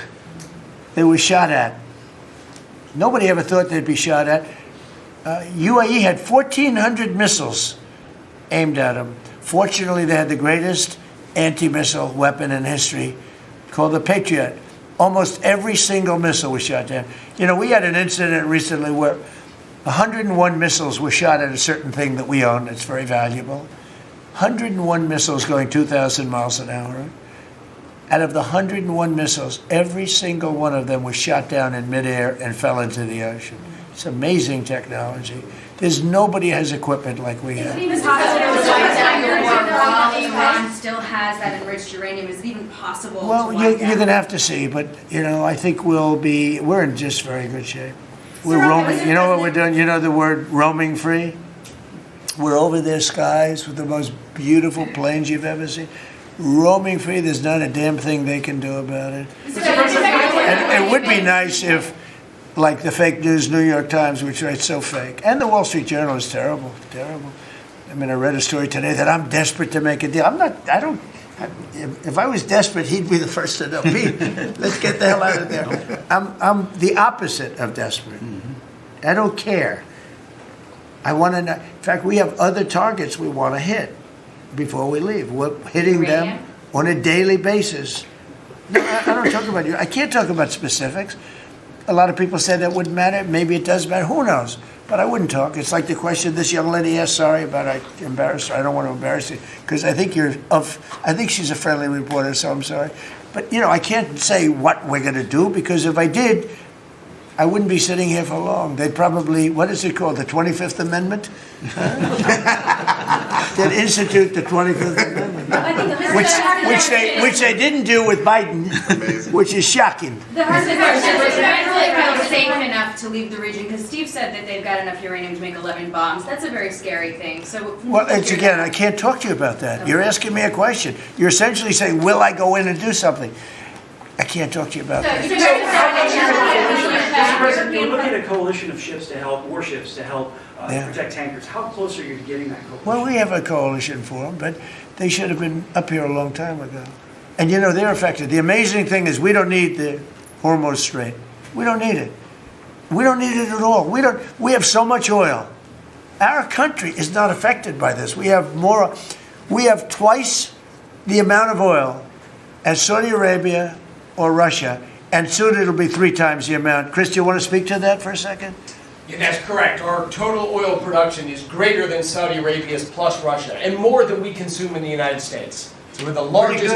Pretty good. Pretty you know what they call it? Drill, baby, drill. Mr. President, President. Anything else you want to say?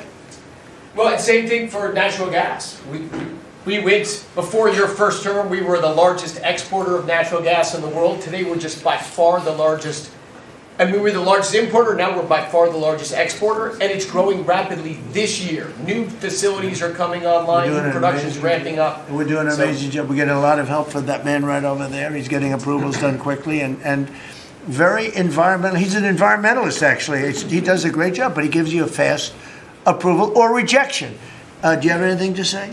Well, back on Venezuela, where Chris and I have both had a chance to be there, I literally think they're going to put up a statue to President Trump. And I'm not being, it's not a political statement, it's an actual thing. So. That would be a great honor. No, because it's like they view President Trump like Simon Bowler. He's the liberator of a country, and this is a country where they love American baseball. You look on the street, they're wearing NBA jerseys, and Delcy and her team working with us, getting back. Chris and I both experienced, it was the first time in Venezuelan history that they had the free press allowed to come on to essentially where the White House, the Palacio Miraflores, and it was an emotional thing for people that had been for 20 years had never had a chance to be there. So whether it's and then production, it's showing up in production. The American companies that are coming back, most of those American companies have many American Venezuelan team members. One company in Houston's got 600 Venezuelan Americans that know more about reviving that industry. So their GDP is 1/4 of what it was before. They want to get back. They remember what it was. Their production on oil production is climbing towards 50% increase just in the 3 months we've been here. That flows to American refineries on the Gulf Coast, lowering the price of gas in America. So it's a forget that. When are they going to do the statue? The hell with you.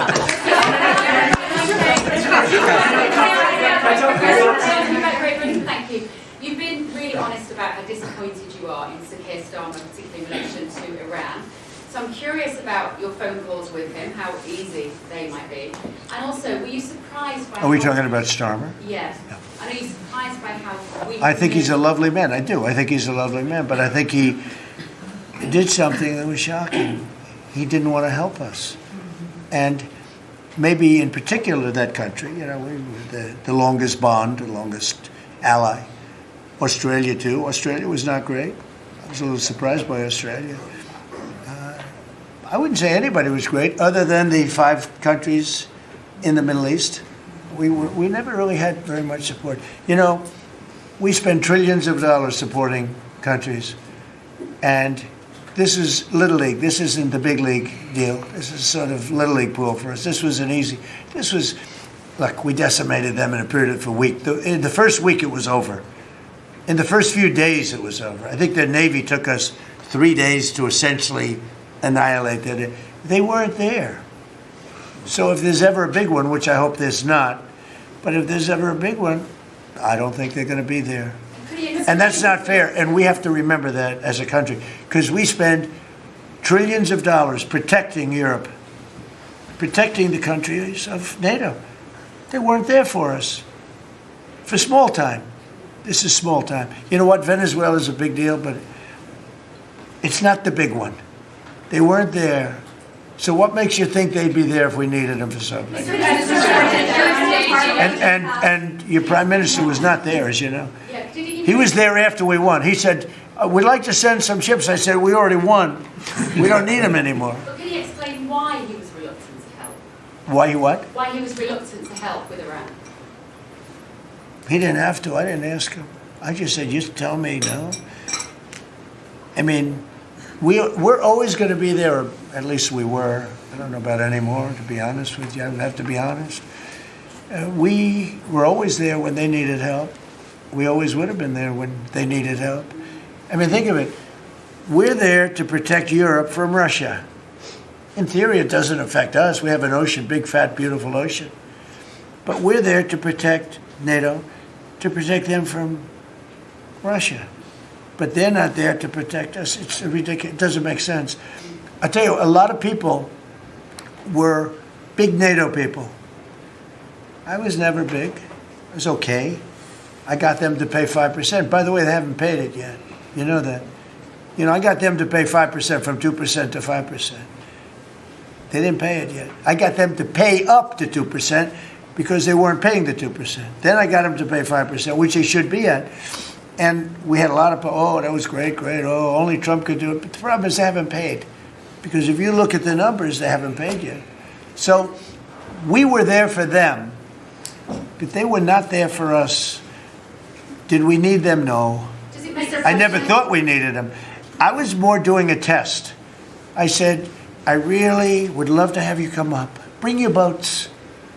You can sail through the beautiful Hormuz Straits, and you can protect people that are being shot at.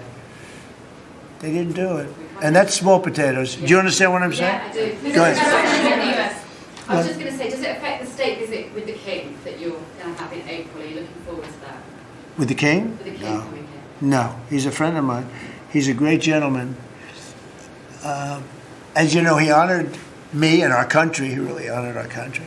But we had an amazing time. I've known him as Prince Charles. I know him as King Charles. I'm proud of him. He's fighting a tough battle. He's tough. I think he's a fantastic. It has nothing to do with that. It's different. But he's going to be here very soon, as you know. We're going to have a state dinner. It's going to be great. But I was very disappointed when the Prime Minister said, I won't be able to. It started with the island that the indigenous have claimed away from your country. And for some reason, you went for it. And all of a sudden, indigenous people that never saw the place, they never saw it. He was afraid that we would do something to insult, because he's a liberal. That's the way they think. And when we needed the island to land that beautiful B-2 bomber, we were told we can't use it. We'd have to fly back to Missouri, which is a 17-hour flight, as opposed to a couple of hours. And I said, you got to be kidding. Not good. They made a big mistake. Mr. President, is the Friday deadline for Iran, is that pushed back now, or, and if not? I don't know yet. I don't know. Mr. Witkoff and JD and Jared will tell me whether or not they think it's going along. And if it's not going along, maybe not. And we have a lot of time. You know what? It's a day. In Trump time, a day, you know what it is? That's an eternity.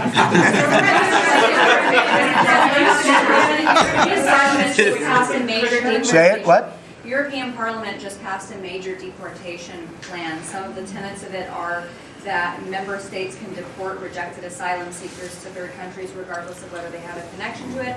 It allows for detention periods of up to 2 years and also offshore return hubs or detention centers similar to ours. Who did this? Which country? European Parliament, and the vote was not close. It was 389 in favor to 208 against. I'd vote with them, yeah. Europe is where you are now. Do you think that will move the needle with Democrats? I don't care about the Democrats. The Democrats hate our country. The Democrats are in chaos right now. And they have no common sense. You know, they have one quality that's amazing. They stick together. And it's harder because they stick together in a ridiculous policy like men playing in women's sports, open borders for everybody, including murderers and anybody else that want it. We're open to you. Come in, murderers. You know why they do that? They do that for a couple of reasons, but they do it for votes because they think they're going to vote for the Democrats. Even though I did great with the Hispanic vote, tremendous with the Hispanic vote. You know, I turned that whole thing around. The Hispanics like me and I like them. And you know, it's interesting with the Hispanics. When I built the wall, everybody said, oh, that's going to ruin us for the Hispanic. It was just the opposite. They know all about immigration and they know all about death and crime, and they're smart people and they have common sense.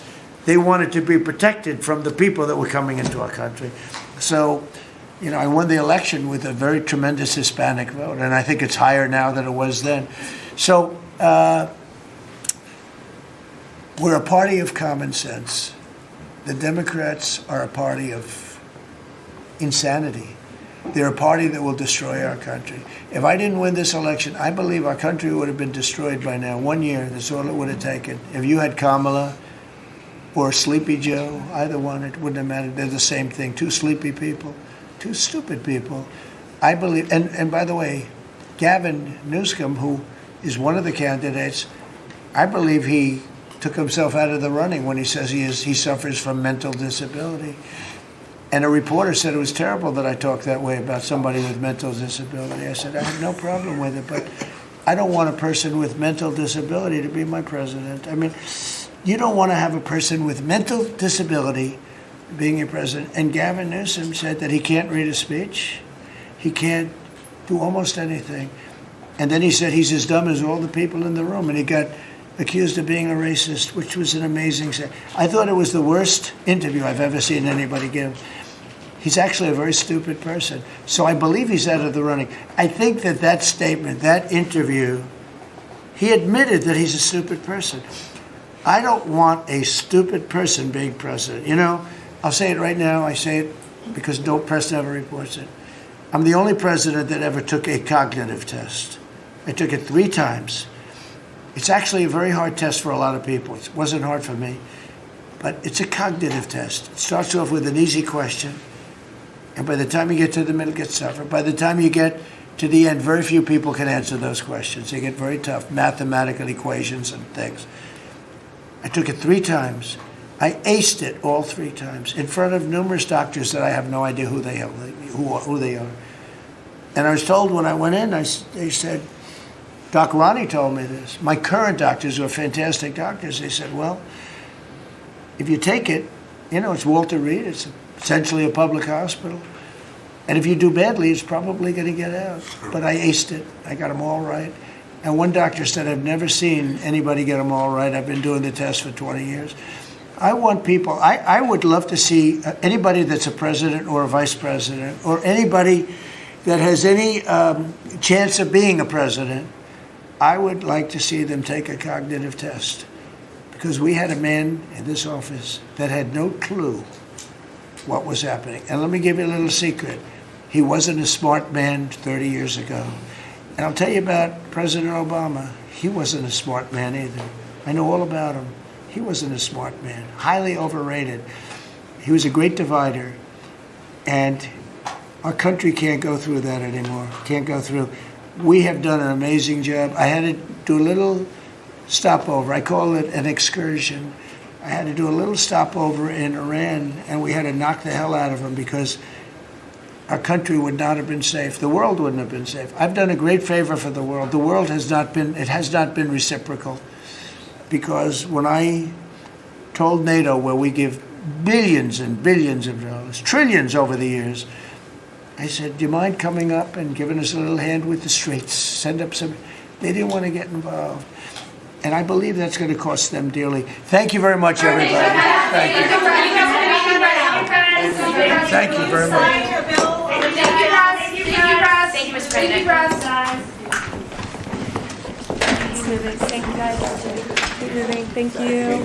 Thanks. Keep moving, guys. Thank you, press.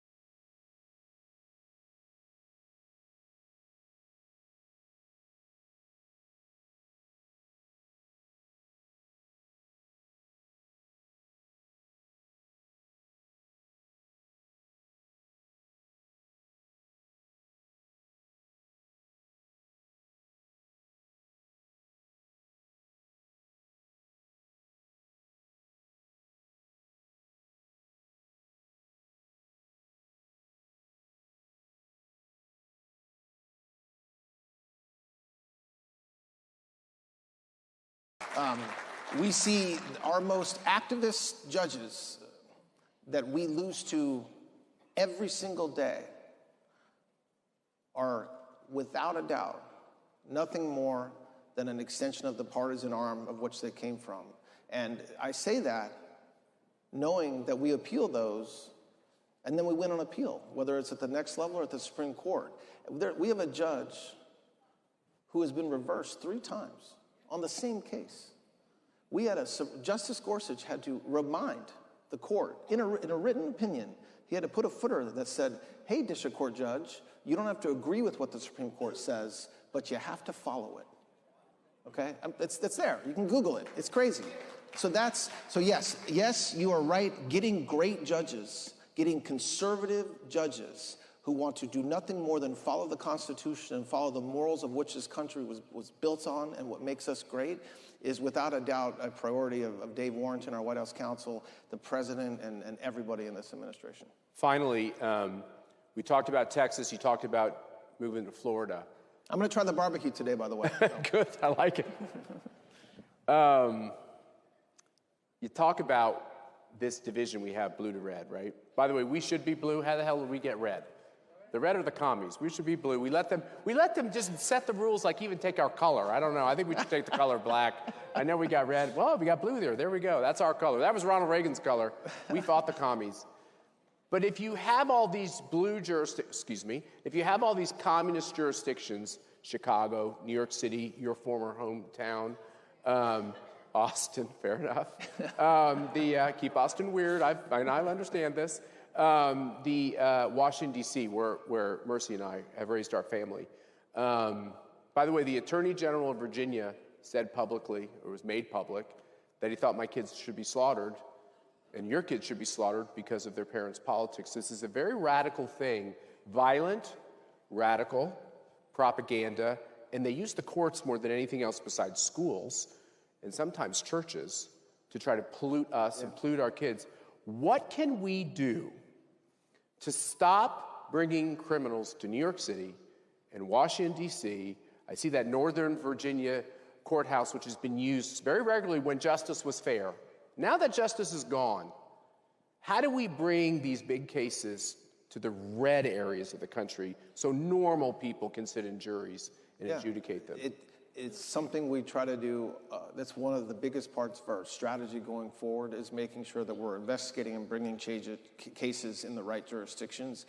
And it's tough because our laws require us to bring cases where the conduct occurred. But there's a lot of ways that we can work within that to get some of our cases where we want them to be, where we're going to have a judge that we know is going to be fair. And it's a big part of what we do. And we can't do it every single time. So if a federal agent is assaulted in Chicago, the law requires you charge it in Chicago. So within that system, we just keep on fighting. Take the federal judiciary out of it, and I know you're the federal deputy attorney general, but is there justice for these people in cities like Chicago and New York City and Washington, D.C.? It's just a fiction, something that we kind of convince ourselves is there, but it's an illusion.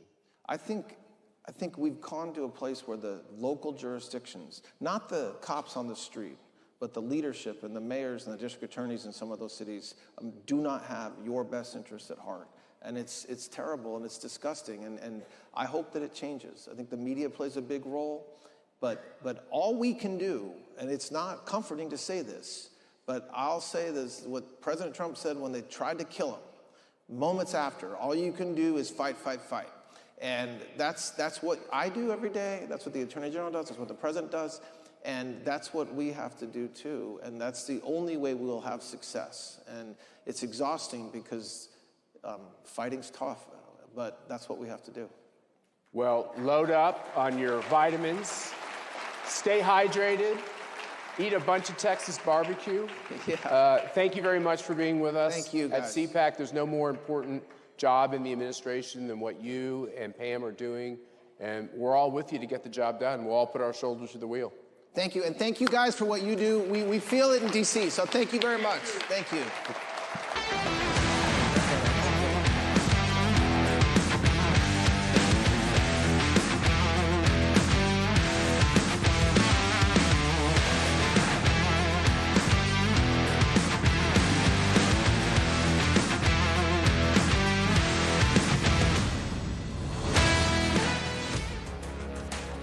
Everything they said about him has been wrong. I don't know how he does it. It has always been a battle against Donald Trump. Puts a very bright light on the two-tiered system of justice that only seems to go after President Trump. The reason why we want him as president is because he's not stuck in this kind of bureaucratic machination. He was very clear. If you hit your target, you were golden, and you could work and work and work and do a great job. He's a very inquisitive person who loves to talk about the economy. Trump does the same thing in a different medium. He's talking directly to the American people. That's why Trump is transformational, because he kind of came outside the Republican Party. He's a great closer. He understands what the most important issues are to voters. Not only is America a great country, but that we Americans are good people. Donald Trump stands for everything that's good, everything that we need, what needs to be changed in our society today.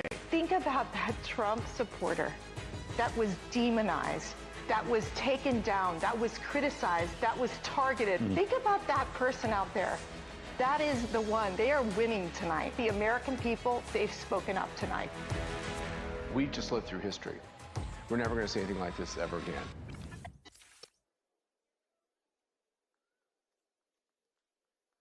Ladies and gentlemen, up next, MAGA versus Mullah Madness. Please welcome advisor, United Against Nuclear Iran, Dr. Hiba Wallace. Victims of the Ayatollah, Mercedes Shahinkar and Rahili Amiri. Hosted by CPAC Senior Fellow, the Honorable Mercedes Viana Schlapp.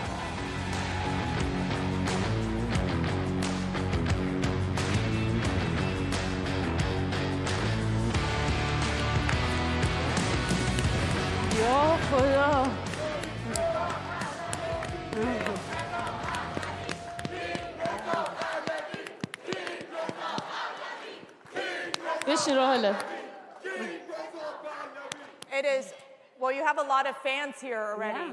Rahila and Mercedes and Hiba, it is an honor.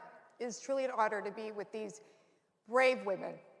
These are the real victims of the Ayatollah, the real victims of the Islamic Revolutionary Guard Corps, who are barbaric terrorists who have done what they can to execute the most innocent women, men, and children.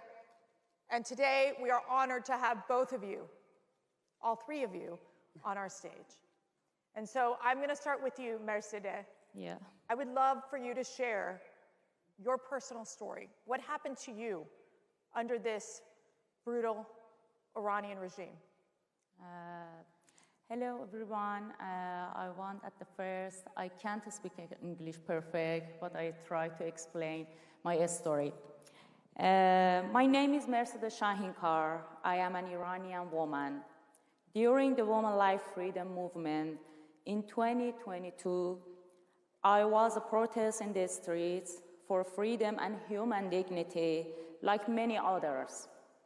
When police forces shot me in the face with the paintball gun, I lost the vision in my right eye. I remember the sound of my eye popping. I remember the heat and the smell of blood on my face. I remember that deadly pain and fear. I remember terrified looks of my mother and the people. They came looking for me at the hospital, but the brave doctors and nurses that were taking care of me put their own life in danger to protect me. They did everything to hide me every time the message came to the hospital. Of course, they didn't, and thereafter I went home, they attacked me home. I was lucky that I was not home. After that, I know I had a live with 9-year-old daughter. The Islamic Republic wants me to sit in the corner of my home by blinding me, suppress me even more. But despite the pain that I am still dealing with, I was not afraid of the Islamic Republic. And since then until now, I have been active as a human rights activist. Thank you. Thank you. For 74 years, the Islamic Republic has been arresting, imprisoning, torturing, and raping, and executing the people of Iran. We know that continuation of the Islamic Republic is more terrifying and dangerous than any war of the world. and especially for the innocent people of Iran. We are very grateful of President Trump and Mr. Netanyahu for helping the people of Iran.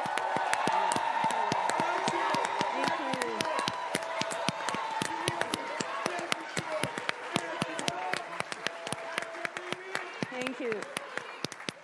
And for contributing of the destruction of Khamenei. Thank you, Trump.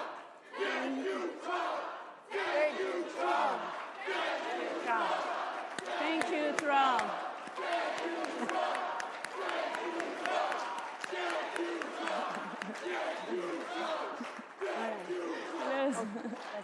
Thank you all. Thank you all. Mercedes. Yeah, and at the end, for contributing to the destruction of Khamenei and many criminal members of the IRGC. Thank you. Thank you. Hiva, I got to tell you, really, it has been the Iranian women who have been the face of taking on the Iranian regime. How brave are these women? It really has been. These women are example of two Iranian women, but there are thousands, millions of Iranians taken hostage by their own government. And Rahele shares the same fate as Mercedes has, experienced the same thing. If you want to tell us your story. Hi, everyone. I want to tell you my story. It started on a day that looked normal. I remember walking in the streets.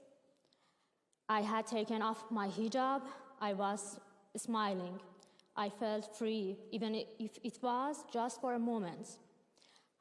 I was not doing anything dangerous. I was just a young woman who wanted a normal life. Then, suddenly, everything changed. I heard a sound, and in 1 second, I felt a strong pain in my face. I fell, there was blood, and everything became dark. That was the moment I lost the vision in one of my eyes. Next thing I know, I was at the hospital. I was scared, not only because of the pain, but because even in the hospital, I did not feel safe. I was afraid of the same people who shot me. I was afraid they would come again. In the moment, I understood something very painful. Even being a patient could not protect me. After that day, my life changed completely. Security force came to our home. They searched everything. They asked questions again and again. I was arrested.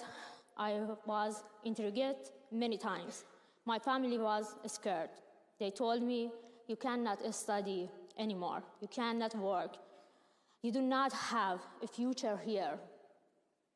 Imagine hearing this is in your own country, the place where you were born, the place you loved. Step by step, life became impossible. I couldn't feel safe outside. I couldn't feel safe inside my own home. And finally, I had to make a very hard decision to leave my country. Not because I wanted to, but because I had no other choice. Leaving your homeland is not just a trip. It is like leaving a part of your heart behind. This is my story. Thank you. It's really important to put it in context that why both these girls lost their eye.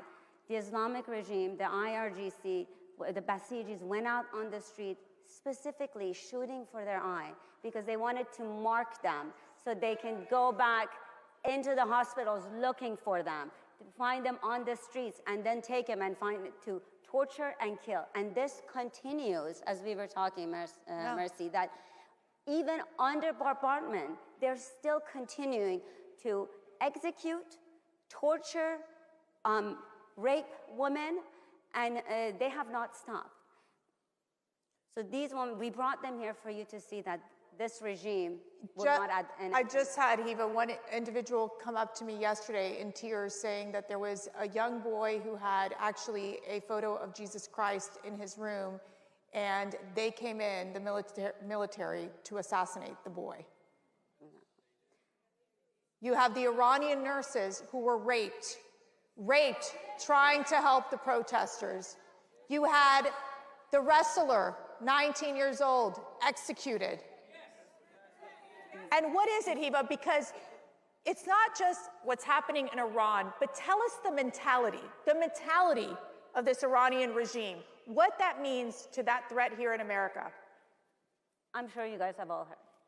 The existence of this regime, its ideology, is based on death to America, death to Israel. And by death to America, this is just not a mantra. They actually mean it. They indoctrinate young children from young age, from 6, 7 years old. When you start going to school, they indoctrinate this thought into your mind that the West is the evil civilization.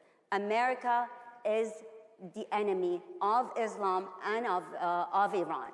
Now, the example of these girls, it's so shocking to see, and we wanted you to see them in person, to hear their story in person, because this is what they do to their own people, What will this regime do to us as Americans? That they continue to chant death to America.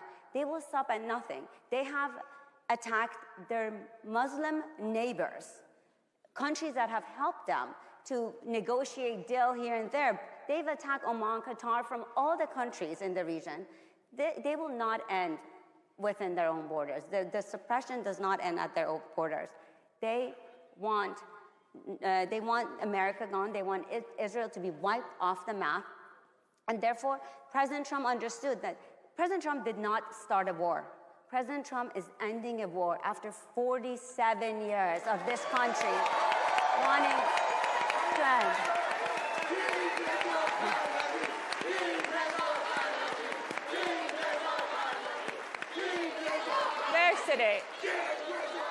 Yeah. I'm going to say that the Persians, I think, are almost as excited as the Cubans are right now, okay? As a Cuban American. Mercedes, let me ask you, what does America mean to you? About the rape of nurses.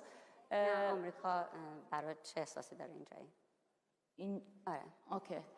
I'm very happy to stay here because the country is safe for me. I had to go from my country and came to the Turkey, after that Germany, and now I'm here and safe here. And when I see my country, I'm very sad about my country that happened in this now, because the Islamic Republic killed the people, and that from that the Islamic Republic scared the people. They know when the people more strange and come to the streets, they gone the Islamic Republic, and the people of Iran is very now is very happy about this war, and because this is contrary. I want to ask you, just recently, some Western mainstream media, such as CNN. Wait, you said CNN? Yeah. I know, I always feel like I gotta, aired. I love these people. I know. I love them. CNN aired 4 minutes from Press TV, yes, Iranian state TV, solely based for propaganda. CNN aired 4 minutes directly from them. That's 4 minutes every Iranian watches their own TV. Just imagine that we watch more than they watch their own state TV, showing that the people of Iran are rallying around the flag and are against the U.S. U.S. attack on Iran. Is that true? Is that what you're seeing? No, in Iran? What are you hearing from inside? That is a fake, and that is the little people that support the Islamic Republic, and they are a killer. They are the Basic forces, and the police are all time in the street, control the people, and they want the people scared. But my people don't scare. My people on 8th and 9th February from the called the King Reza Pahlavi, say them go to the street, and the people and you started again now. And okay, my people. I really want to. I want to hear. We got to hear these wonderful guests. Sorry, my people are stand behind the King Reza Pahlavi, and we are here, the voice of the people of Iran. Let's ask Rahele one question. No. If I may ask Rahele, we talked about this. What will it, as we're hearing that they're still killing people on the street, what will it take for people to go back on the street? Oh, sorry, I can't. Will they go back on the street? Yeah. Sorry, I can't speak English very well, but I read because it's important. The people of Iran will go back the streets. We have already shown our courage. We went out when the regime was not weak, when it was strong and violent, when we knew the risk was very high, and still people came.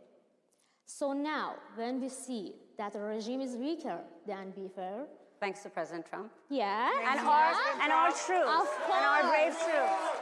Yeah, of course people will go back again. Of course, we will do our part. The people of Iran are ready.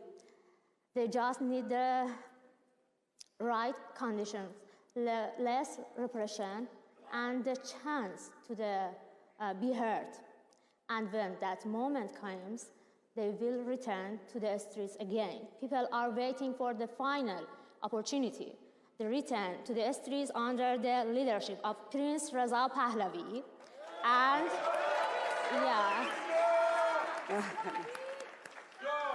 and determine their own future, because many people in Iran see him as the only opposition they trust, King Reza Pahlavi or Prince Reza Pahlavi. So, Mercedes, I would love for you to look at the camera and send a message to your sisters in Iran, in Persian. Send that message of hope. What do you want them to know? I just want to tell the people in here and my country, the Iranian people, we don't any reform. For example, the Qalibov, Khatami, Mousavi, Rouhani, blah, blah. We don't any reform in Iran, and my people very hopeful, very strong. They don't want Islamic Republic, and they are very happy. The President Trump killed the IRGC and Khamenei. And everyone. We are very hopeful. When I give the message from Iran, they are happy from the bombing, because they know the Islamic Republic weak and more and weak. Hiba, I want to ask you, because there's always this concern in America that this could be prolonged, right? That this could turn out to be a prolonged situation, which is not where I think the American people want to be. What's your message to them? I can promise you, Iranian people are ready to go back on the street. President Trump is providing the condition for, it is the job of Iranian people to take back their own country. It is not our American job. But what we're doing, we're making sure that our people, our children are safe, because we cannot tolerate, President Trump understands that he cannot let the biggest, greatest state sponsor of terror have nuclear weapon. And he's making the world safer for our children. And at the same time, while he's doing that, he's providing that window of hope and window of opportunity for Iranian people to take back their country. So it's working for both groups. And I am confident. I mean, these brave women, as they said, they went on the streets knowing that the regime was going to kill them, knowing that the regime was as strong as they can be. But now the situation is different. Iranians are ready to do their part. They will do their part. They will go out on the streets. It will not be an easy road for them. I am sure of that. I don't consider myself, I don't want to say I'm Iranian. They are different. They have They are heroes. They're heroes. They are heroes in their countries. And there is 90 million of them. Yes. 92 million of them. There are 92 million. And let me tell you, I have 5 daughters. Hiba has her beautiful daughter, Celine. I want my daughters to know these women. And I need you all to go home and tell your daughters, these are brave women who are willing to fight for freedom and for what is good. Be inspired by them. Be inspired by their stories. Know that they are not going to stop speaking up against brutality and terrorism that's happening in Iran. The madness needs to stop. We got to make Iran free again, and we're going to make sure that America stands strong by their side. Thank you so much. Thank you.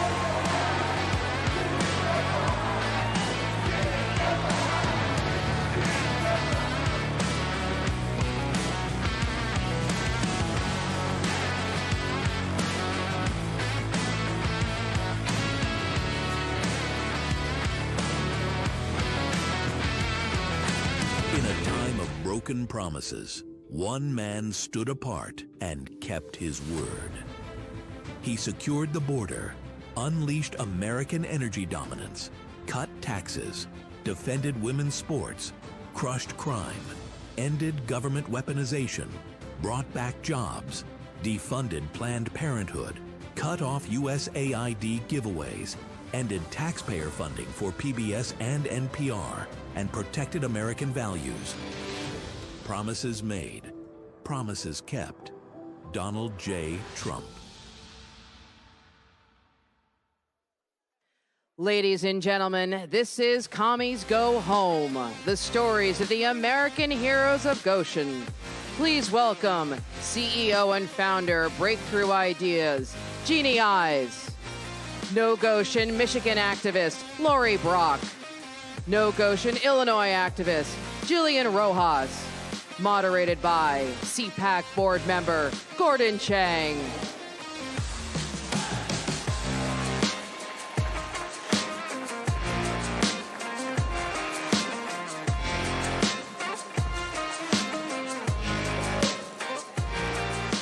Hello, patriots! Hello, great Americans! Have we got a story for you?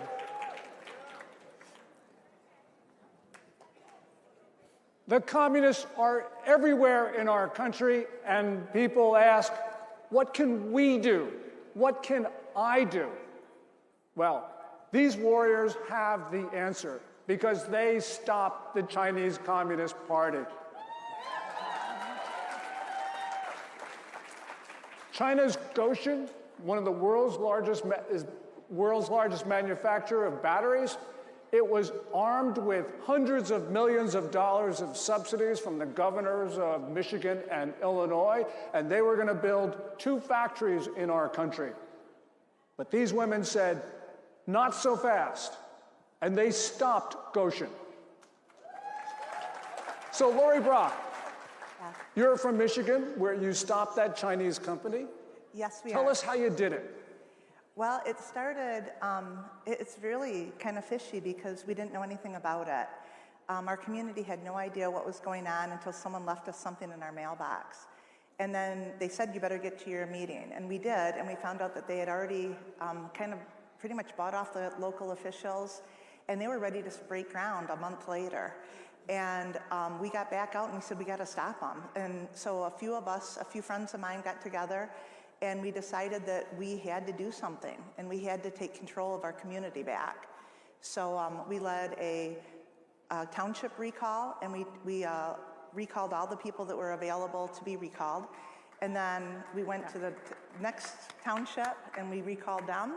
And then we went to our county commissioners and we took 5 of the 7 seats there as well. So this started with a small group of townspeople who said they were not going to permit this. Right. Well, and it was scary because they said it was a done deal. Over and over we were told it was a done deal and there was nothing that we could do to stop it. Well, we had to prove that we were going to stop it, but they were brutal to us. I mean, they tried to ruin our businesses. They legitimately told me if I didn't stop, they were gonna do something to get my attention, and they poisoned 2 of my horses, one of which died.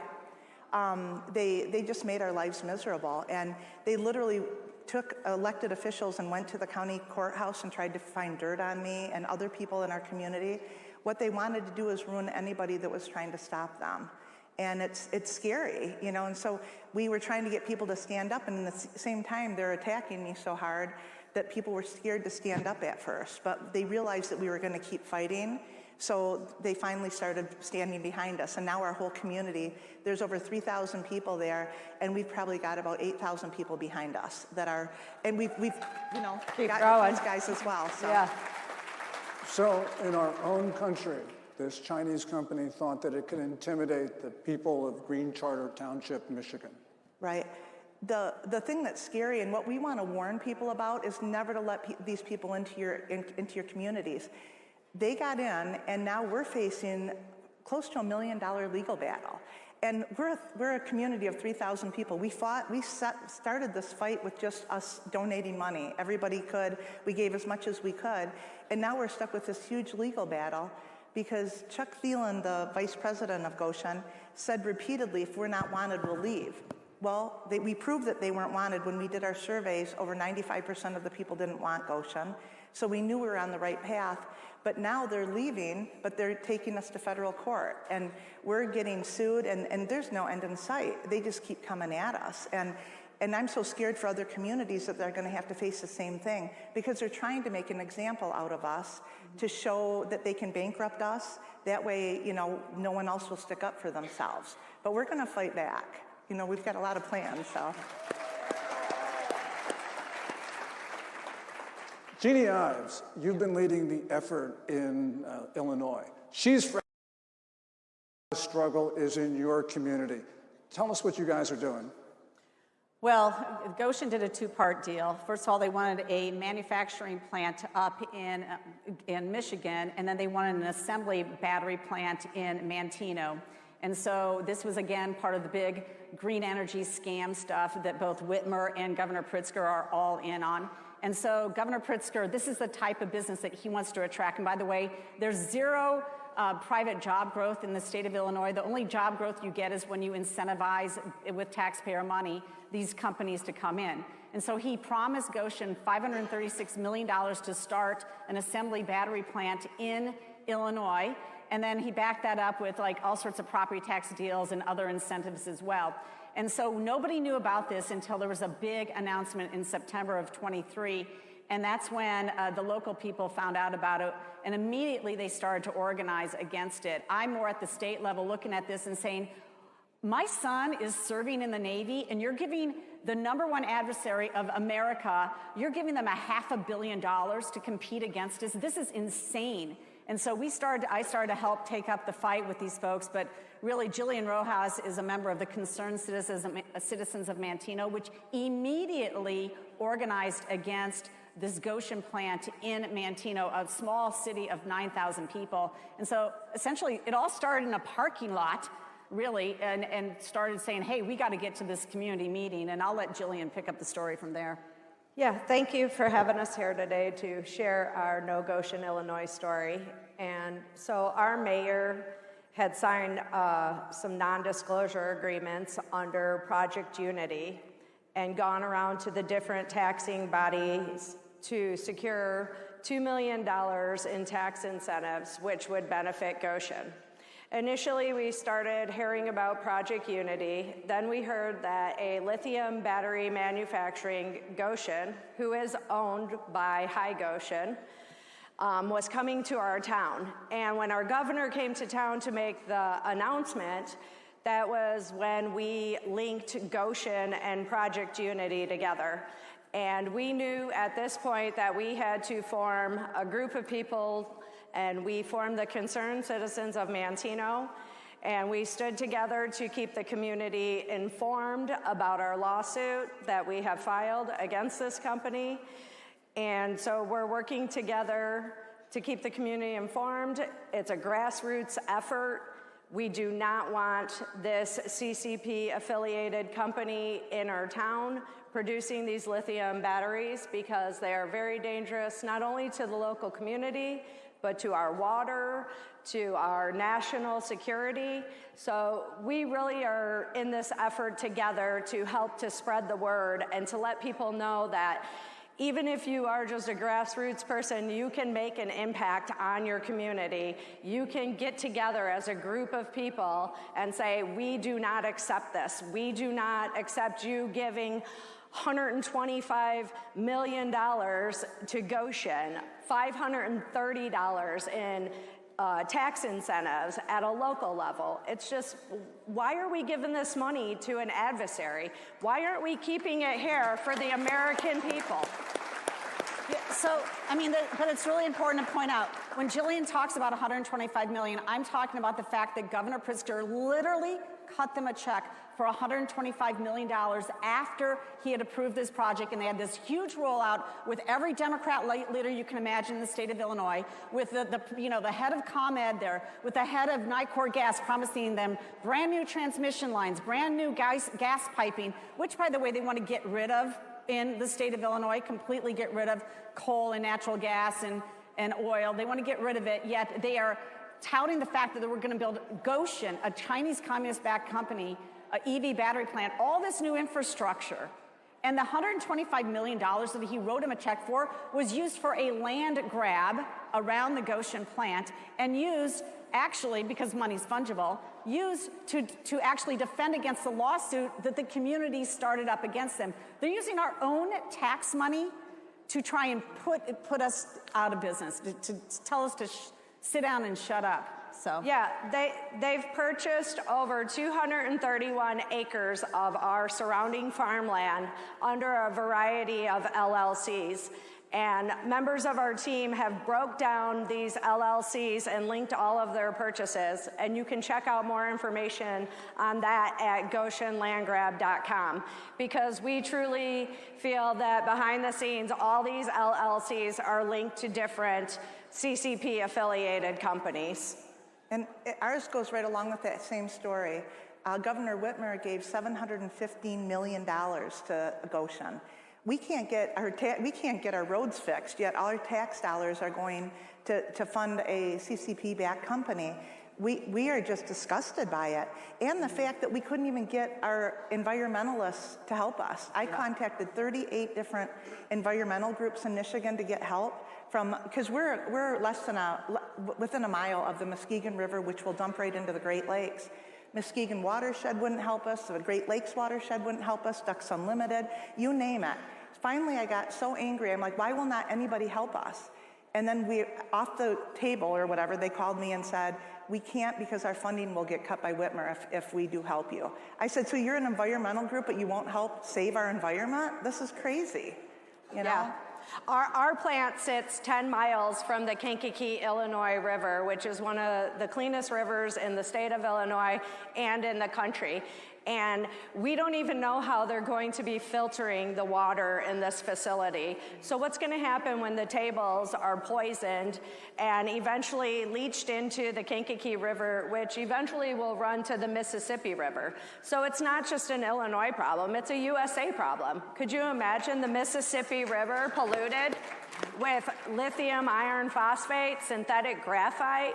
I mean, what are we doing to our communities? Well, and lithium is a forever chemical. It doesn't stop. So it's going to continue killing all the time, but they didn't care. Where we are at, we're right across the street from where the Goshen building was going, and there's a certified trout stream on my property, and they didn't care. It would be giving lithium dust every time they unloaded their semis, and nobody cared. And it's just very frustrating to see that you don't have any support from your state, and you know, it's like the people have to stand up. And we're here just to try to get people to understand that you've got to have a voice. You might be standing alone for a minute, but as soon as people realize what's going on and you tell them the truth, they're going to back you up. And that's exactly what our community did. And I'm sure that's what you guys, we all got connected as well because of this fight. And there's when you have numbers, you know, there's a great thing when you can bring people together to fight these type of companies. But we appreciate Gordon Chang getting in the fight with us. When I had Gordon on my radio show a few different times, and he's just he's written about Goshen. He's taken an interest in Goshen. He's got some national attention, but we've gotten no local media attention on this at all, which is shameful. And in Illinois, where we're in the super minority as Republicans, you know, and then also there's all these other issues to fight. This issue gets left behind, but it's literally, we are taking on big government and big Chinese all at the same time in defense of what we see as our national security interest too. The last thing you want is them building grid-scale batteries, which, by the way, is what happened. When they shut down the plant in Michigan from Goshen, which was supposed to be the manufacturing plant, and the Illinois plant was only supposed to be battery assembly. What they did is they moved the manufacturing to Illinois. And Governor Pritzker is super favorable to this type of stuff. In fact, just a few months ago, he passed legislation saying that they're going to spend $8 billion putting in grid-scale batteries, which is a total boondoggle. And now, so but Goshen is shifting from building EV batteries for like Rivian, which is just down the street in Normal, Illinois, to now building grid-scale batteries for his green energy fantasies of Governor Pritzker. So this is what's going on. They're moving the goalposts as the market changes, but they found a favorable place in the state of Illinois. I want to give a shout out, though, to both Congressman Darren LaHood and Congressman Molinar, because they did have the No Goshen Act, and they put provisions of the No Goshen Act into the One Big Beautiful Bill, and that basically takes away federal credits for these green energy scams, which is good, because obviously Goshen was counting on $7 billion of all of our tax money at the federal level. That looks like it's getting shut down, but yet the state incentives are so powerful in Illinois that they're continuing to fight us in court. Jillian, we only have a few minutes left. What would you like to tell the American people? I would just like to say, please remember that you can fight as a grassroots activist. We are standing up to a Chinese-affiliated company, and you can check out more information about us at nogoshen-illinois.com. We also want people to be aware of the broader concern that this Goshen facility sits 20 minutes from the Kankakee, Illinois Army Aviation Recruitment Facility, and it also sits 90 miles from the Great Lakes Naval Base in Illinois. So we just want to keep spreading the word. We could really use some help with our lawsuit. If people want to check us out, we would love to share more information. And we really thank you for your time, for having us here today. Lori?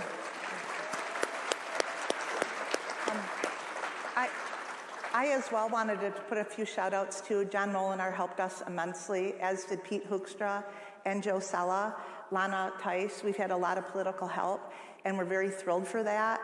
A lot of this is national security as well. I live in Big Rapids, Michigan, which is right by Ferris State University. Had no idea that there was a cybersecurity program there, but the Chinese nationalists knew. And that's all they cared about, was seeing that building and you know, going to school there or whatever. But that is such a breach of our top secrets. And it's like, why are they doing this? And we also have Camp Grayling, which is just, you know, 90 miles away as well, which is, you know, a military base. We should not be doing this. And so I'm so thankful for the people that have stood up to help us. And we also have, if anyone wanted to help us, we have a group called www.protectmacasta.org, and that's for people to help us with donations toward our lawsuit. Because if we lose we're not going to lose the lawsuit, but fighting this lawsuit is costing us, a lot of money for a small township. And if we could get some help that way, that would be amazing, because we sure the heck don't want to file bankruptcy and have Whitmer get control of us. So thank you all for everything. Thank you. And Jeannie, wrap it up. Well, I think my message to you is that every single election is important, and that goes to your city officials, your township officials, your state officials, obviously Congress. It's all important. You cannot just leave it up to the people who decide to show up. You have to show up and vote, and you have to tell people what's going on. So, you can't just leave this to chance. These elected officials will say one thing to get elected, they'll do the opposite. So then, once they're in office, you have to watch them. Again, everything that you're talking about here in Illinois and Michigan was done behind the backs of the constituents that these people purportedly were supposed to represent. And, it was all done with non-disclosure agreements, and it's really hard to fight after the fact. So, the same lawyers that kicked out the Chinese Communist Party from their farmland purchase near the air base in North Dakota are the same lawyers that helped with the Michigan deal. They're the same lawyers that the Manteno, Concerned Citizens of Manteno hired. But we're in the middle of discovery. The Chinese government, Goshen is slow-walking discovery, and so is the village of Manteno and other affiliated people. So we're still in this fight to win that legal battle. I think that in the end we win, but they're going to try and wait us out and try and destroy us on the money side. So, Americans, we are going to take our country back. We are going to take our country back, one parking lot, one town meeting, one state at a time. United! So, stay united, America! No Goshen! No Goshen! No CCP! No CCP! We are Americans! America! We stand our ground! We do not yield! And God damn it, we defend our communities! Yeah. So let those Chinese companies hear us. Yeah. USA! USA! USA! USA! USA! USA! Thank you so much, everybody. Thank you, everyone.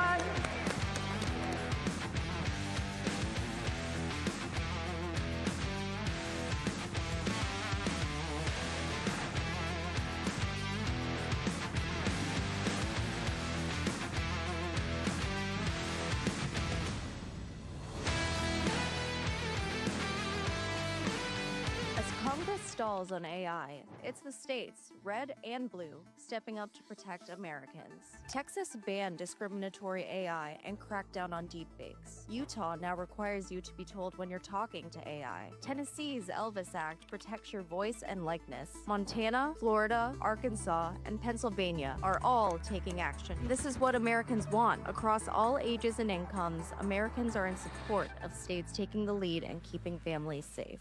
My parents fled corruption, violence, and persecution, and I was born in the greatest country in history, a nation built on truths our forefathers truly believed derived from our Creator. Truths first revealed through the Jewish people that shaped Western civilization, but those foundations today are under attack.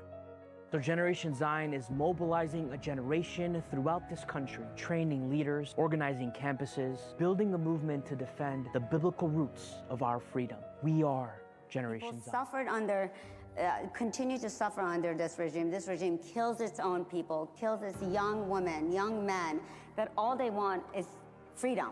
The moment the unity is shown against these despotic regimes, it's the first day of the last day of those regimes. Reports indicate that over 600 individuals were executed in Iran within a 6-month period. Observers report the imprisonment of political dissidents alongside funding for overseas operations. Human rights monitors say hundreds of activists and journalists are currently imprisoned in Iran. An estimated 4 million Iranians living abroad continue to advocate for democratic reforms. It will be a big task, but it is worthwhile, and we have to Let's do it. Let's do it.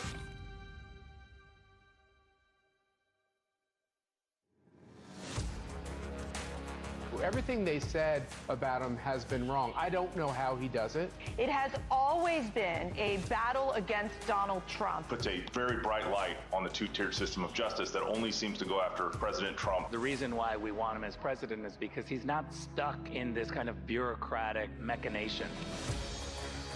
He was very clear. If you hit your target, you were golden, and you could work and work and work and do a great job. He's a very inquisitive person who loves to talk about the economy. Trump does the same thing in a different medium. He's talking directly to the American people. That's why Trump is transformational, because he kind of came outside the Republican Party. He's a great closer. He understands what the most important issues are to voters. Not only is America a great country, but that we Americans are good people. Donald Trump stands for everything that's good, everything that we need, what needs to be changed in our society today. Think about that Trump supporter that was demonized, that was taken down, that was criticized, that was targeted. Think about that person out there. That is the one. They are winning tonight. The American people, they've spoken up tonight. We just lived through history. We're never going to say anything like this ever again. This isn't a cabinet. It's a CPAC fantasy league.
Ladies and gentlemen, up next, a candidate roundup. Please welcome Texas Attorney General runoff candidate, Texas State Senator Mays Middleton.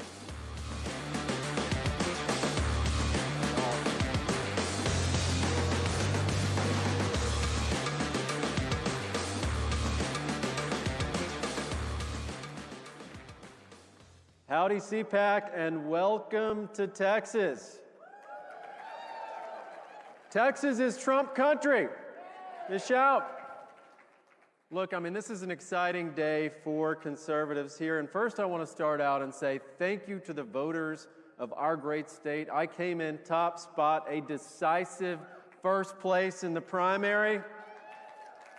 Won Tarrant County here by over 15 points. And look, the reason why is because it is Trump country. Our voters are just not going to forgive someone that has spent 10 years fighting against the president like Chip Roy has. He actually said that President Trump needed to be impeached. He sided with Liz Cheney, saying that she needed to be commended and not condemned, and even rewarded the transgender lobbyists to allow those surgeries to continue in the blue states. And we got to think about why we're really here today. The reason why we're here is one thing. It's to defeat the left, right? That's what this fight is really about. And all you really need to know about me is I am the only one in this Attorney General's race that's been protested at the Texas Capitol during this campaign.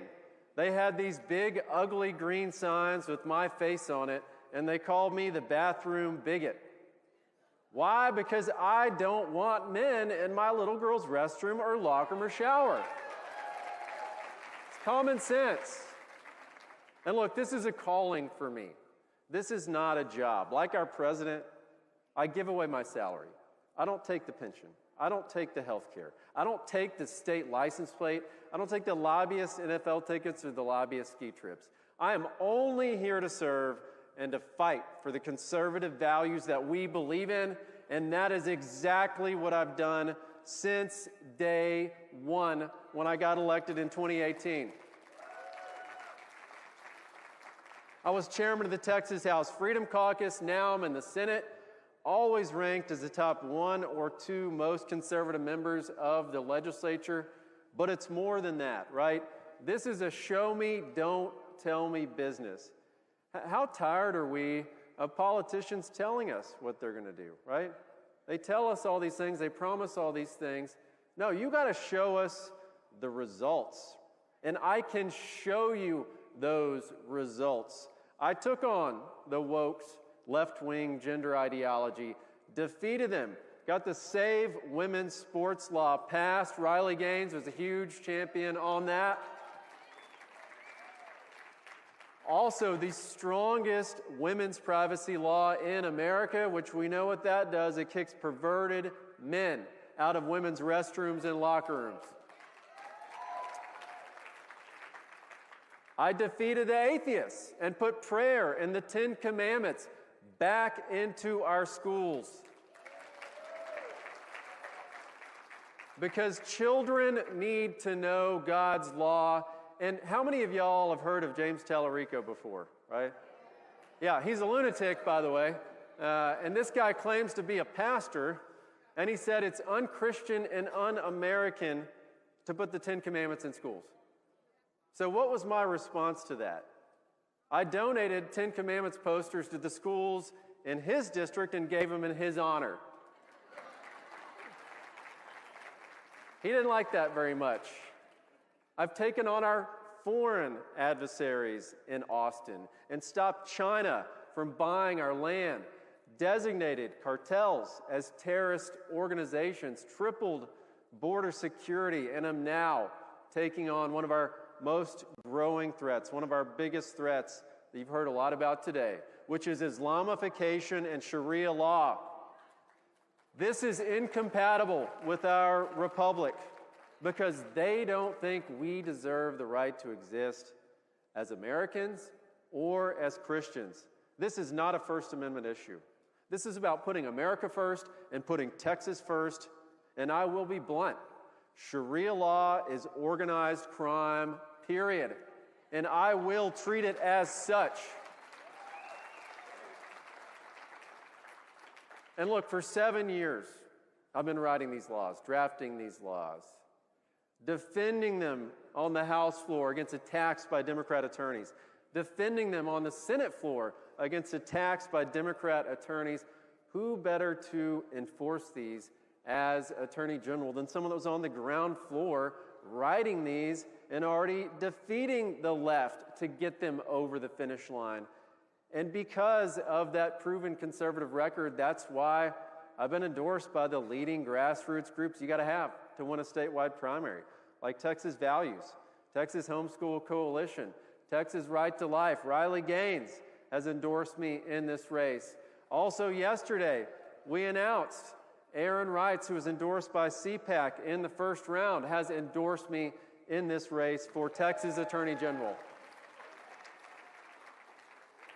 And the reason why MAGA has united behind me now is because Aaron knows, like we all know, we need someone in that office like me who will use every resource and tool to back up President Trump and his America First agenda, and that is exactly what I will do.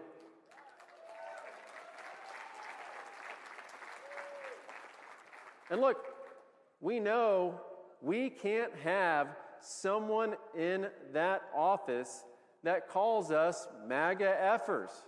And that if we don't like that, we can kiss his you-know-what. That's what Chip said. You know what that reminds me of? Hillary Clinton, basket of deplorables. Well, you know what? I am proud to be in that basket of deplorables. And that's why President Trump called me a MAGA champion and said my conservative record is second to none. And look, I'm not retreating from Washington, D.C., because I'm never going to Washington, D.C. Macy and I were blessed with 4 little ones, 3 boys, a little girl. They're my daily reminder of what we're fighting for here. And the reason why this fight is so important is we don't have another Texas to move to. This is it, right here. This is our line in the sand, and I will never back down, never relent in that fight to protect Texas, our conservative values, and our God-granted freedoms. May God bless you. May God bless CPAC. May God bless the great state of Texas. There you go.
Ladies and gentlemen, let the captives free.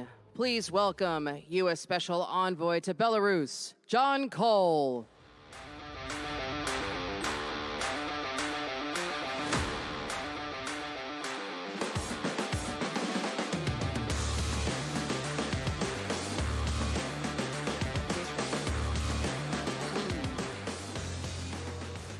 Hello. How y'all doing? Before I start my speech, I would like to just say on the war that 47 years ago, as a young and crazy attorney, I represented a bunch of the hostages who had been taken.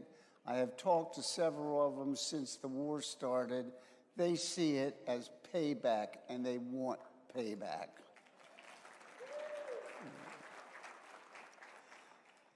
Now, my job, and it's started out a little strange. I got a call from, I've gotten right now 500 political prisoners out of Belarus. I got a call one day about a year ago from the State Department saying, can you go to Belarus? First thing I said was, where is it? And then they said, I said, well, when do I go? And they said, tomorrow. I said, look, I'm a little old for that, but I went tomorrow. Anyway, so I meet this guy, Lukashenko. He is the president of Belarus. He's been pretty much a president there for 30 years, which tells you a lot. He's very good friends with Putin and Xi of China. They kind of have an old dictators club. So the State Department told me, look, the guy likes to yuck it up. He's got a sense of humor. So I did my stand-up routine with him. And we talked about getting this one American out, which took about 6-7 hours. He likes to toast with the vodka like you see in the movies. And I got the guy out. And I saw that I had built a relationship which is pure Trump. I mean, building relationships with oppositions, anybody you have to deal with is important, and nobody does it better than Donald Trump. I mean, last week he had the mayor of New York in the Oval, you know, yucking it up with him. So I learned that from President Trump. I got in a good relationship with this dictator, and I decided I'd try for some more. So we talked about, you know, how to arrange it for some more people to come out. And I did. I went back about a month later, and I got 14 people out that time. The thing is, that's the first time you have still have the KGB. So the KGB takes you into the woods, and you meet a van. And I'm figuring, I don't know what's going to happen here, but it might not be good. So, but it was. A van pulls up, and there are 14 people in the van, and I open the door, and they're all like this. They got their heads down like this. I found out later they thought that they were going to be executed. That's why they were in the van. So I opened the van, and I said, "You're free." Nothing. Then I said, "No, you're free." And one guy looked around, and finally I figured I had to say something. So I said, "President Donald Trump of the United States of America sent me to free you." Boom. Everybody understood it.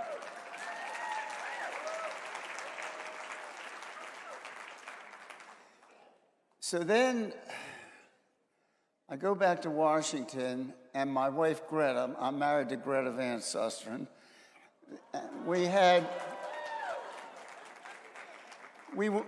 a private dinner with President Trump, and this is about a week before, since I got back. And Greta says to the president, you heard about what John did with a 14? No. So we told him, and he got a little angry that he hadn't heard it. So he said, get me that president's number. I want to call him. So the next morning I go in the Oval Office, and Rubio's there, and Susie's there. And I say, I got his number, and pure Trump, he says, get him on the phone. So, of course, Rubio freaks out, and so does Susie. We got to get a translator. We got to set this up right. So finally I go to Rubio, and I say, let's do this tomorrow. Let's get everything in order. Well, tomorrow he was flying to Alaska to meet Putin. So he says, we'll do it off of Air Force One. So I'm still back in D.C. in the Situation Room, get on the phone, get Lukashenko. They have this great conversation and talk about making deals, which we have made, and getting everybody out and getting normal relations between the two countries. And it's working. The kind of relationship I have with Lukashenko is, I told him, look, if you come to America and you go to a high school, at lunch, there's the good guys table and there's the losers table. You're at the losers table. And he says, what do you mean? I said, you're sitting at the losers table with Cuba, Venezuela, Iran, China, and you want to come over to the winners table. And he said, yes. Then, about a week ago or so, I called him up and I said, you're the only loser left. We've been taking out the other losers. So we made another deal. Last week, I got another 250 out. So and that put us up to 500. And I have President Trump on all of this because we're trying to show that there's a side. We're not just always at war, which the world thinks. We have a side that is compassionate and cares for others, no matter who they are, people who are unjustly detained. And this shows that. And we've got about 800 more to go, and we're going to do that. So that is my job. Now, all of you, I want to read something to you, then I'll be finished. I want to tell you about a concept, one that comes from numerous acts of courage, since human history is shaped each time a man stands up for an ideal to improve the lives of others.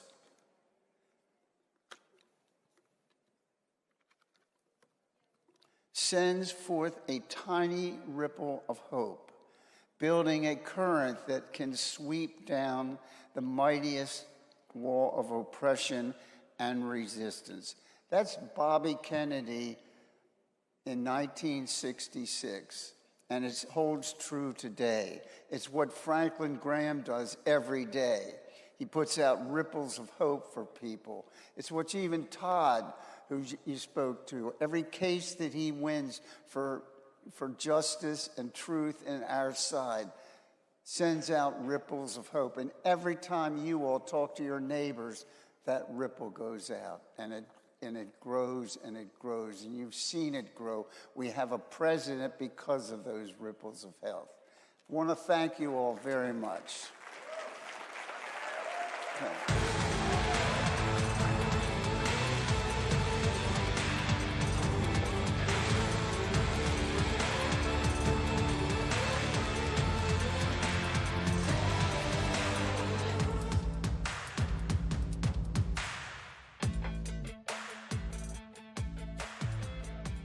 Ladies and gentlemen, this is Truth, Justice, and the American Way with actor and activist Dean Cain.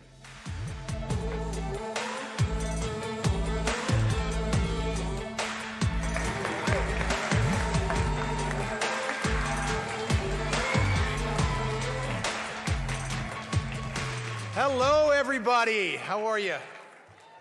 All right. Well, I guess it's good afternoon now, right? Well, I'm Dean Cain, and some of you might be wondering why. Hi. You might be wondering why is a former Superman actor on stage at CPAC? Well, the answer is simple.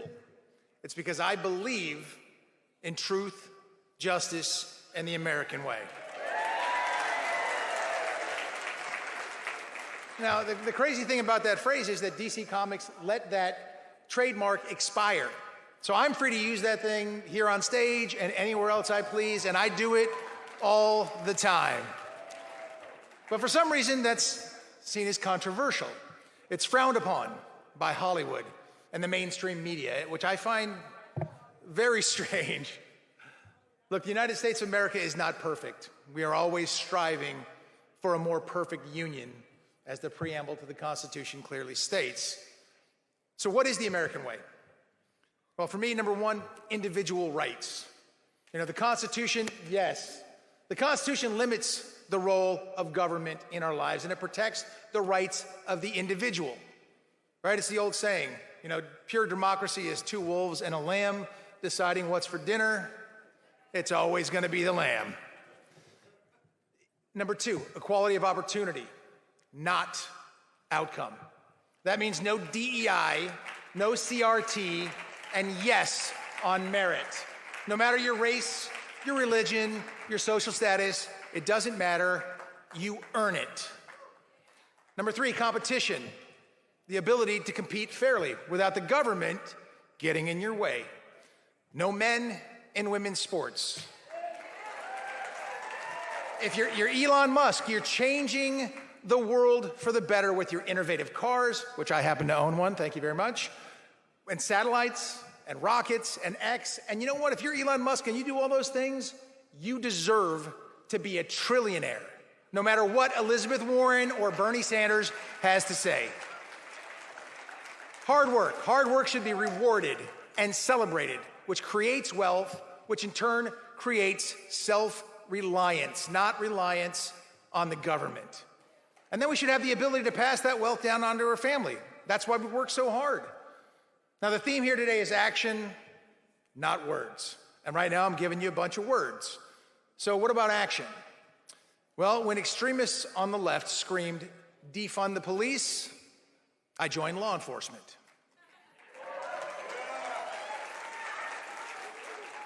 When the leftists shrieked, as they're shrieking now, defund ICE, I joined ICE. There we go. And when Hollywood said, oh my gosh, you're a conservative, you're canceled, I said, you know what? We're going to create a new platform called Proud American Studios. And I'm going to do a podcast called The Homeland, and I'm going to celebrate the United States of America, the greatest nation the world has ever known.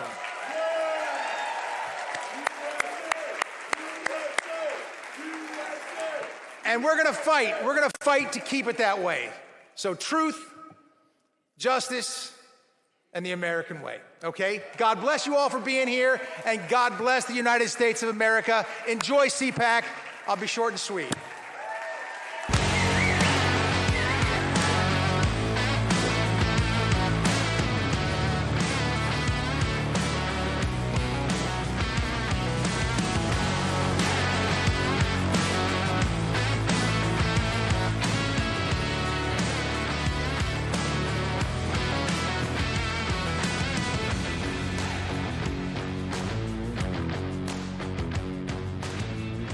Ladies and gentlemen, the Happy Warrior, featuring host of The Benny Show, Benny Johnson. Hey, what's going on? How we doing, Dallas? What's happening? Persians for Trump. Look at my man. My boy's got the Persians for Trump sign on his shirt. How we doing, brother? What's going on, CPAC? Who liked seeing ICE in the airport on your way here? Who says a shout out to our ICE agents? And ladies and gentlemen, this morning is going to be a historic white pill. I have something beautiful for you today to see, a map out just this morning, something that is historic. The net criminal alien migration in all American cities, down some places double digits, 52% net negative migration here. That is what we voted for, ladies and gentlemen. This is what we voted for. I'm sick of the black pilling.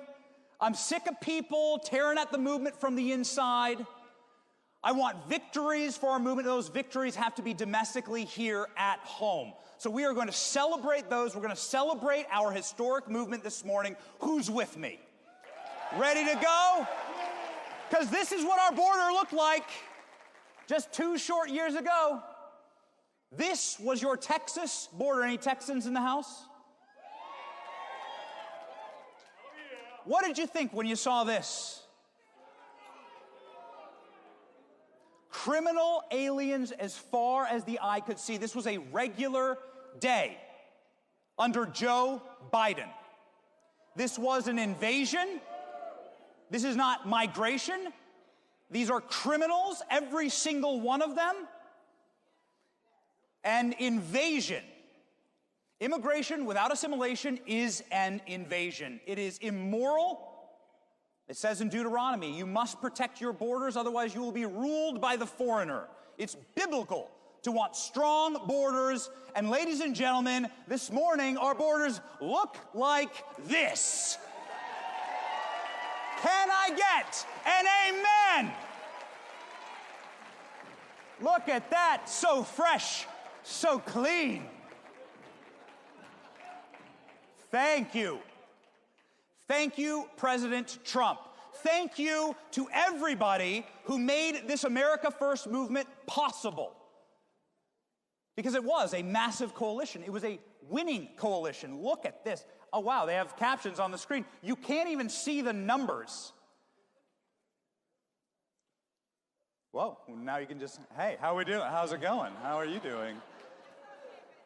Check it out. This is the border crossings under Trump, term 1, Biden, term 2. Look at what our movement has done, down to 0. Criminal alien border crossings down to 0. Also, foreign-born population collapsing for the first time in your lifetime or mine. God bless President Trump. Also, migration into American states. We are self-sorting as Americans, and red states are winning. People are fleeing blue states. They're coming to great states like Texas and Florida. Can I get a witness? And look at this.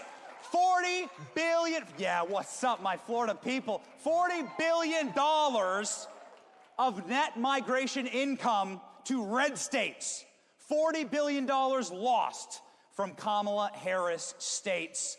This, ladies and gentlemen, is the America First winning movement. This is what our founders intended, that we get to vote and choose with our feet and our dollars.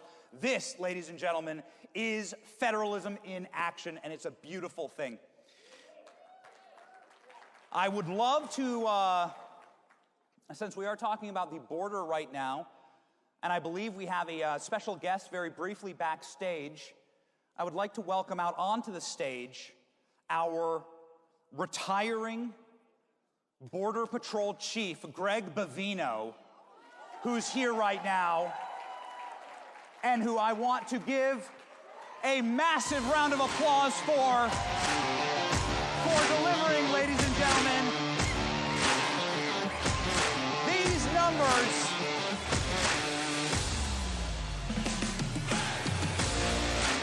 The man.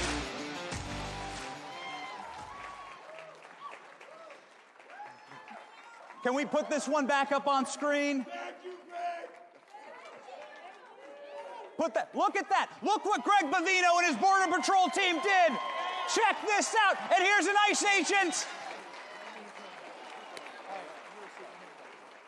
I had to, Benny. Oh, look at it. Superman got me. Superman's doing a bow. Superman doing a bow to Greg Bavino. This is the work of Greg and his team. Can we get a massive round of applause for our Border Patrol and ICE agents and Greg's work as the chief of the Border Patrol?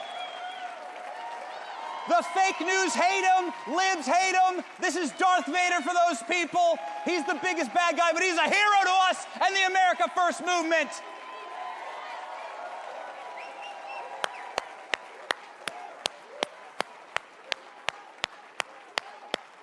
Greg, you want to say a few words? You want to just say thank you? He's retiring right now. Let's give him a warm, warm welcome. Greg Bavino, say a few words. Hey, Benny, thank you.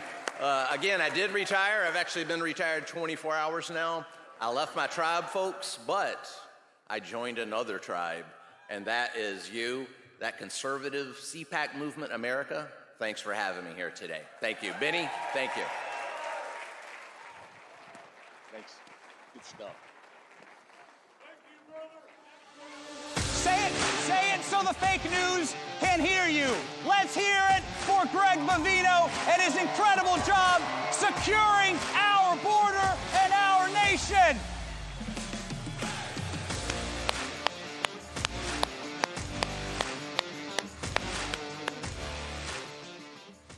Ooh, man. Libs hate that guy. Did you read the New York Times piece that just dropped on Greg Bavino? He's like, I would like to deport 100 million people from this country. Wait a second, there's 100 million criminal aliens here. We gotta get to work.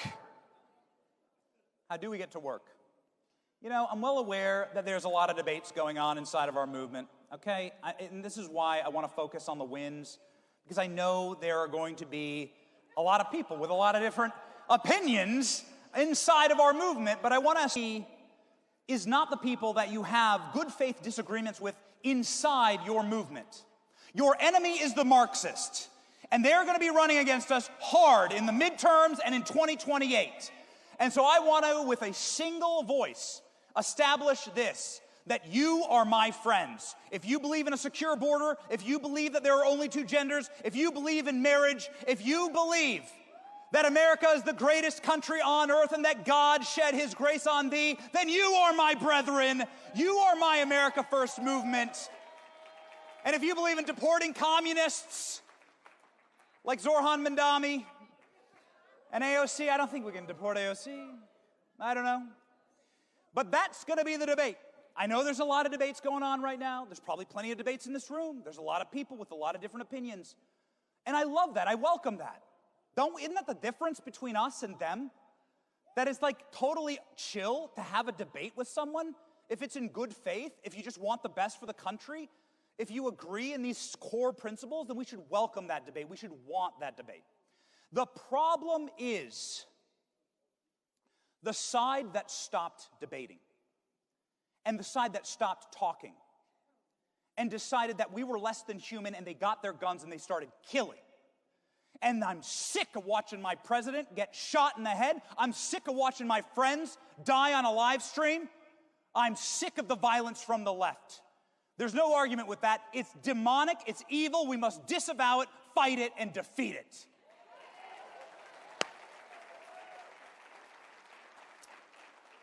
Ladies and gentlemen, I do not want Charlie to have died in vain. And so I come here with a unifying message. I'm well aware that there's debates online. I'm well aware that there's schisms and there's people who have different opinions and different feelings about what's going on, a lot of it foreign, some of it domestic. But I want to remind everyone how we won in the first place and what the future may have been without us uniting. A reminder. There was Charlie Kirk, who was constantly reaching out to the other side, constantly reaching out to people who disagree with them, constantly bringing people together in our movement who vehemently disagreed. Don't go check on some of the stuff that J.D. Vance said about Donald Trump, in the 2016 election and so on. But it's Charlie Kirk who actually brought J.D. Vance and Donald Trump together. This is a Charlie Kirk legacy right here. Charlie Kirk united a Democrat, the most legendary Democrat from the most legendary family, a guy who was running as a Democrat against Donald Trump. They united on stage at a Turning Point event and created the Maha movement. This is awesome. And we got a great meme out of it. We got Donald Trump force-feeding RFK seed oils, which is hilarious. We should embrace that. Charlie Kirk brought together two of the most powerful men walking the earth today. Elon Musk, a champion of freedom, free speech, and humanity, with President Trump, who's thankful that Elon Musk has joined our movement. Oh, yeah. This, ladies and gentlemen, was the unity that won us so much in 2024 and saved America from what I believe is 1,000 years of darkness. And finally, who remembers little Marco? Marco! She goes, Marco! Marco's sister's in the front row here. You remember, this was literally where Donald Trump came up with little Marco. What you're watching right there is the little Marco moment in a telenovela. This was Telemundo debate. This was only 10 years ago. It wasn't that long ago. This is 2016. It was only 10 years ago. And look at what's happened now because of the unity of our movement and what we can accomplish together. Marco's going to become the next dictator of Cuba. It's going to be great. It's going to be fun. We should embrace that. Come on, he looks so happy about it. Give him a cigar, grow a beard. Who's excited to see it? Are there any Cubans in the house tonight? Any people who love liberty? Yes. Yes. God bless you. God bless you. Hopefully you can help Marco. I'm sure he's going to need some patriots. That's what we can do. Who's proud of Marco Rubio, by the way? What an MVP. Marco Rubio, total MVP. It's like been shocking to me. Look at this. It's she's excited. Okay, that's right. Okay, we're getting like a mosh pit up here. This means, are we doing a good job? Okay, fantastic. Let's keep going because God's on our side. Okay? That's the difference between us and the left. I think it is critical for us to constantly remind ourselves that our God can do the impossible. Our God saved President Trump's life for this moment right here. God said in this moment, I'm not done with America yet. They intended to kill this man as a message to the rest of the world, ladies and gentlemen, that you are not allowed to be a patriot, a nationalist. You are not allowed to stand and save your country. And now we are watching liberty ring throughout the earth.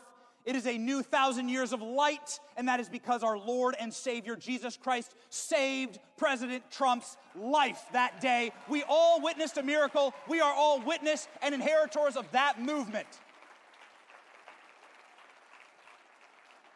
Peter says that God, Paul in Romans 12 says that God actually establishes the kingdoms of the earth, and that it is God who chooses the leaders. And he chooses those leaders in order to wield the sword for the terror of evil men and protect good men. Let that be our prayer today, that President Trump and his administration wields that sword for the terror of evil men. And ladies and gentlemen, let me show you what that terror looks like. It looks like President Trump elected on election day. It looks like Melania Trump's hat. It looks like every county in America swinging rightward. Every single county on election day in 2024, every one of them went more red than they did in 2020, and it looks like a red kingdom. This is the land you live in. This is your birthright. We live in a red kingdom. Don't ever let anybody tell you otherwise. You are the majority. Let's start acting like it. Ladies and gentlemen, let's also never forget what we are fighting against. Here it is. Dude, can you believe we actually lived through this? This is what they were trying to do to your children. At least he couldn't bite children, by the way, with the mask on. I mean, maybe that's the good thing about him. What was this? It's like a bad dream. You remember that time when the Secret Service said, hey, yo, pal, here's the direction to the Oval Office, and he just kept wandering into the bushes with the nuclear football? Kind of terrifying. People are worried about nuclear war now. What the hell was going on here? Please. We had such, are you sick? Were you sick of weakness? Wasn't it an insult every single day you open up your phone and you see videos like this? A live stream from Epstein Island, you know? It's pathetic, and this is something else that us unifying for cause saved us from. We never have to listen to Kamala Harris again. We will never listen to her again. The last time we ever had to hear Kamala Harris's voice, please God, was when she certified the election on January 6th, 2025. Here it is.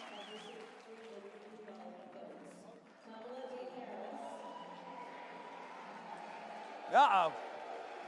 Oh, I forgot about that. Okay, lay off it, Kamala. Lay off it. Who's happy? Who here is happy that woman is not in the White House, that Jill Biden's not in the White House, that Melania Trump is living in the White House today? Come on. I want to speak. I only have a few minutes left here. I have 2 minutes left exactly. I think we can do it right on time. So I want to just say something quickly about my brother, Charlie Kirk, because there's been so much. It's 6 months, almost to the day, that we lost Charlie. There has been much made about what forces took Charlie from this earth. And I want to speak to the bullet that was fired at my friend on that live stream that day. That bullet was fired directly out of malice and evil. The ideology that killed my friend, a father, a devoted husband, a leader of this movement and a future president of our country was fired by a radical, leftist, transgender who embraced this radical, evil, demonic ideology. It's straight from the pit of hell. And I denounce it. God said in the first book of the Bible, I maketh them man and woman. Transgenderism killed Charlie Kirk. And I'm sick of transgender violence in my nation. I am going to state it clearly and profoundly at this moment that we must find the clarity of what and who we are actually fighting. The violent, radical, demonic left is our enemy. They want to kill us. They're done arguing. They've made that very clear. And ladies and gentlemen, unite with me in purpose to make sure that Charlie did not die in vain, that we can rescue our children from this demonic ideology, please.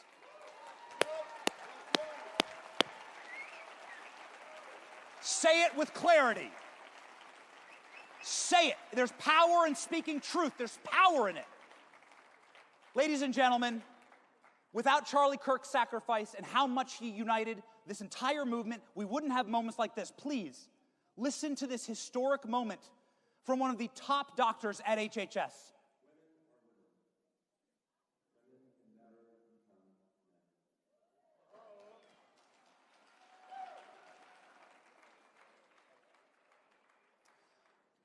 And he goes on to say, men are men and can never become women. Who agrees with that? From one of America's top doctors. Look at this. As of this morning, the Olympics, this was published an hour ago, the Olympics have banned all men in women's sports. We would never have gotten that headline without your vote, without President Trump, without this movement, CPAC. And we would never have gotten this headline, young adults lead resurgence to church attendance. Without this moment, Gen Z now leads church attendance, the first time in human history that young people are going to church at greater rates than their parents. How awesome is that? We're living through a revival right now.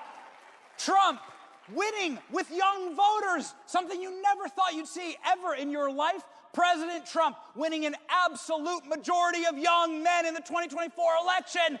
That is a Charlie Kirk legacy and the legacy of this movement we are building together.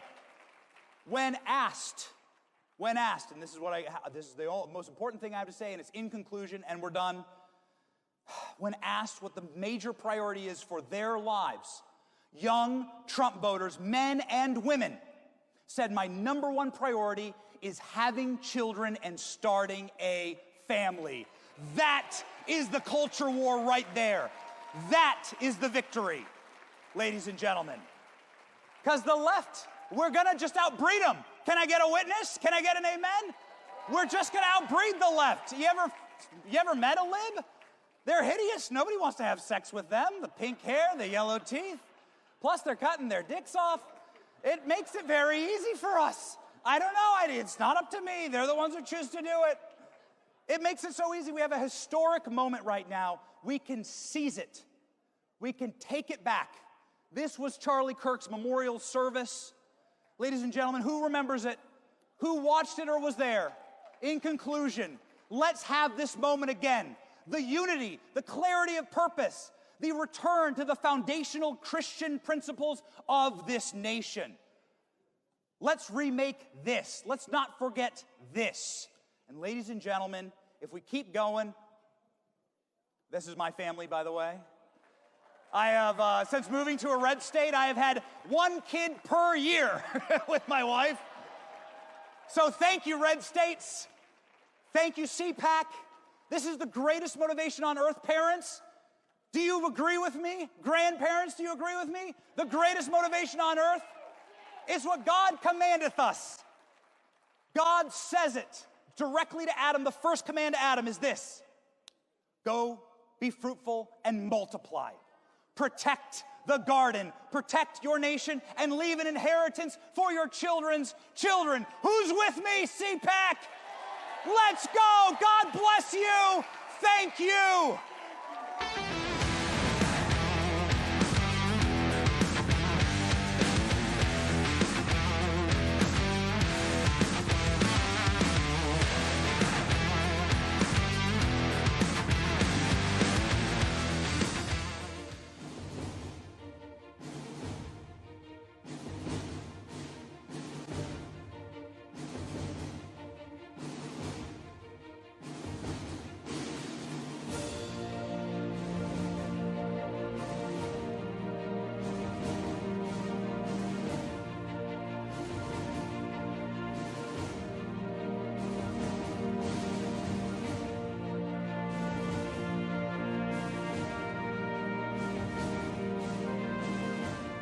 lot of times that, these bureaucrats, they do things, and even when they get caught, nothing ever happens. And what we want to do, and what our committee wants to work with the Trump administration on, is holding these deep state bureaucrats accountable. It is more important than ever to promote government transparency. CPAC has tracked how lawmakers actually vote, separating rhetoric from record. That is why holding lawmakers accountable is no longer optional. It is essential.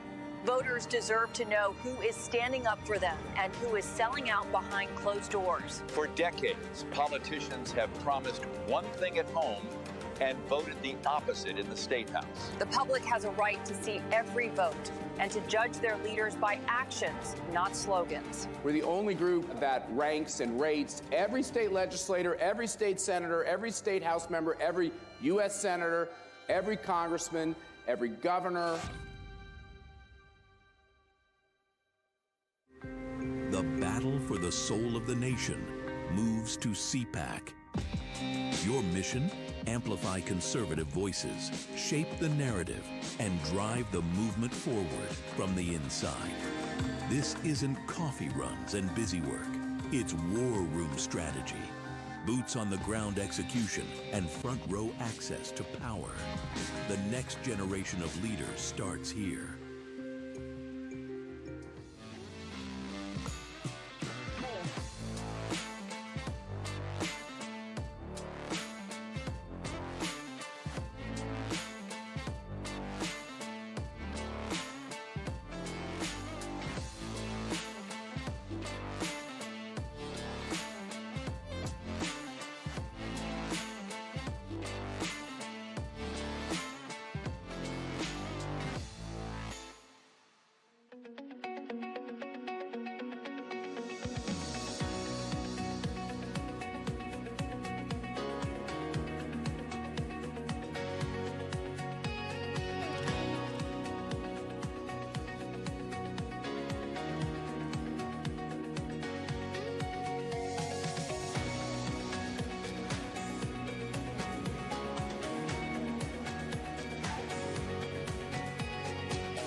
Want to be part of saving America?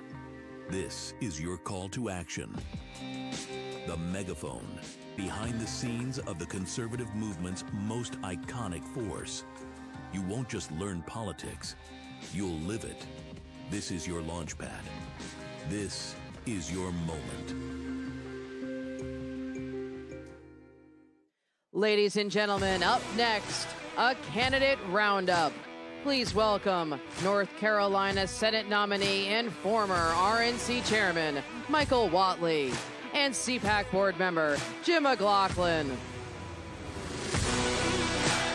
Hey guys. Hey guys.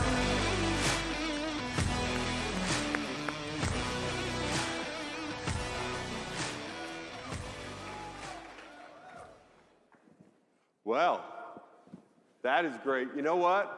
I saw a bunch of you standing, and I know who you were standing for. You were standing for Chairman Whatley. And let me tell you something. I've been fortunate, as a lot of you people know in the audience, I've been part of Donald Trump's polling team since the first time he ever decided to run.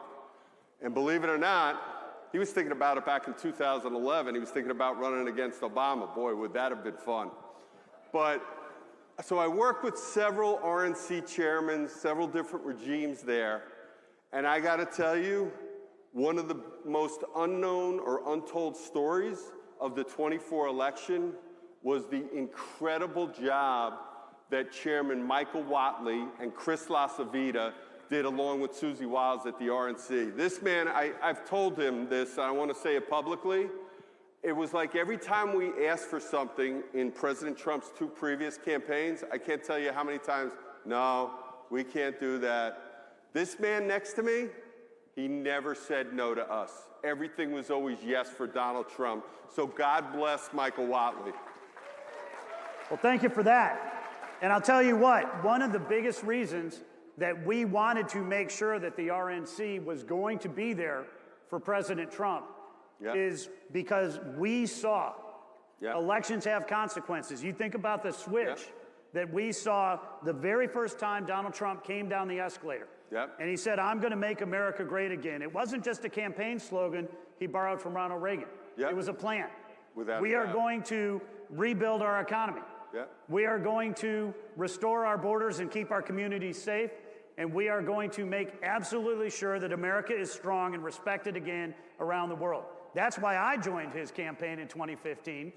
And we see every single day right now the fact that he is winning. And America is absolutely getting better every single day because he is keeping those promises that he has made since he first came down the escalator in 2015. Amen. Amen. And then some. The other thing is this, and I think it's why it's so important that we have Chairman Whatley here. I still like to call him Chairman Whatley, even though he might be running his race where he's running in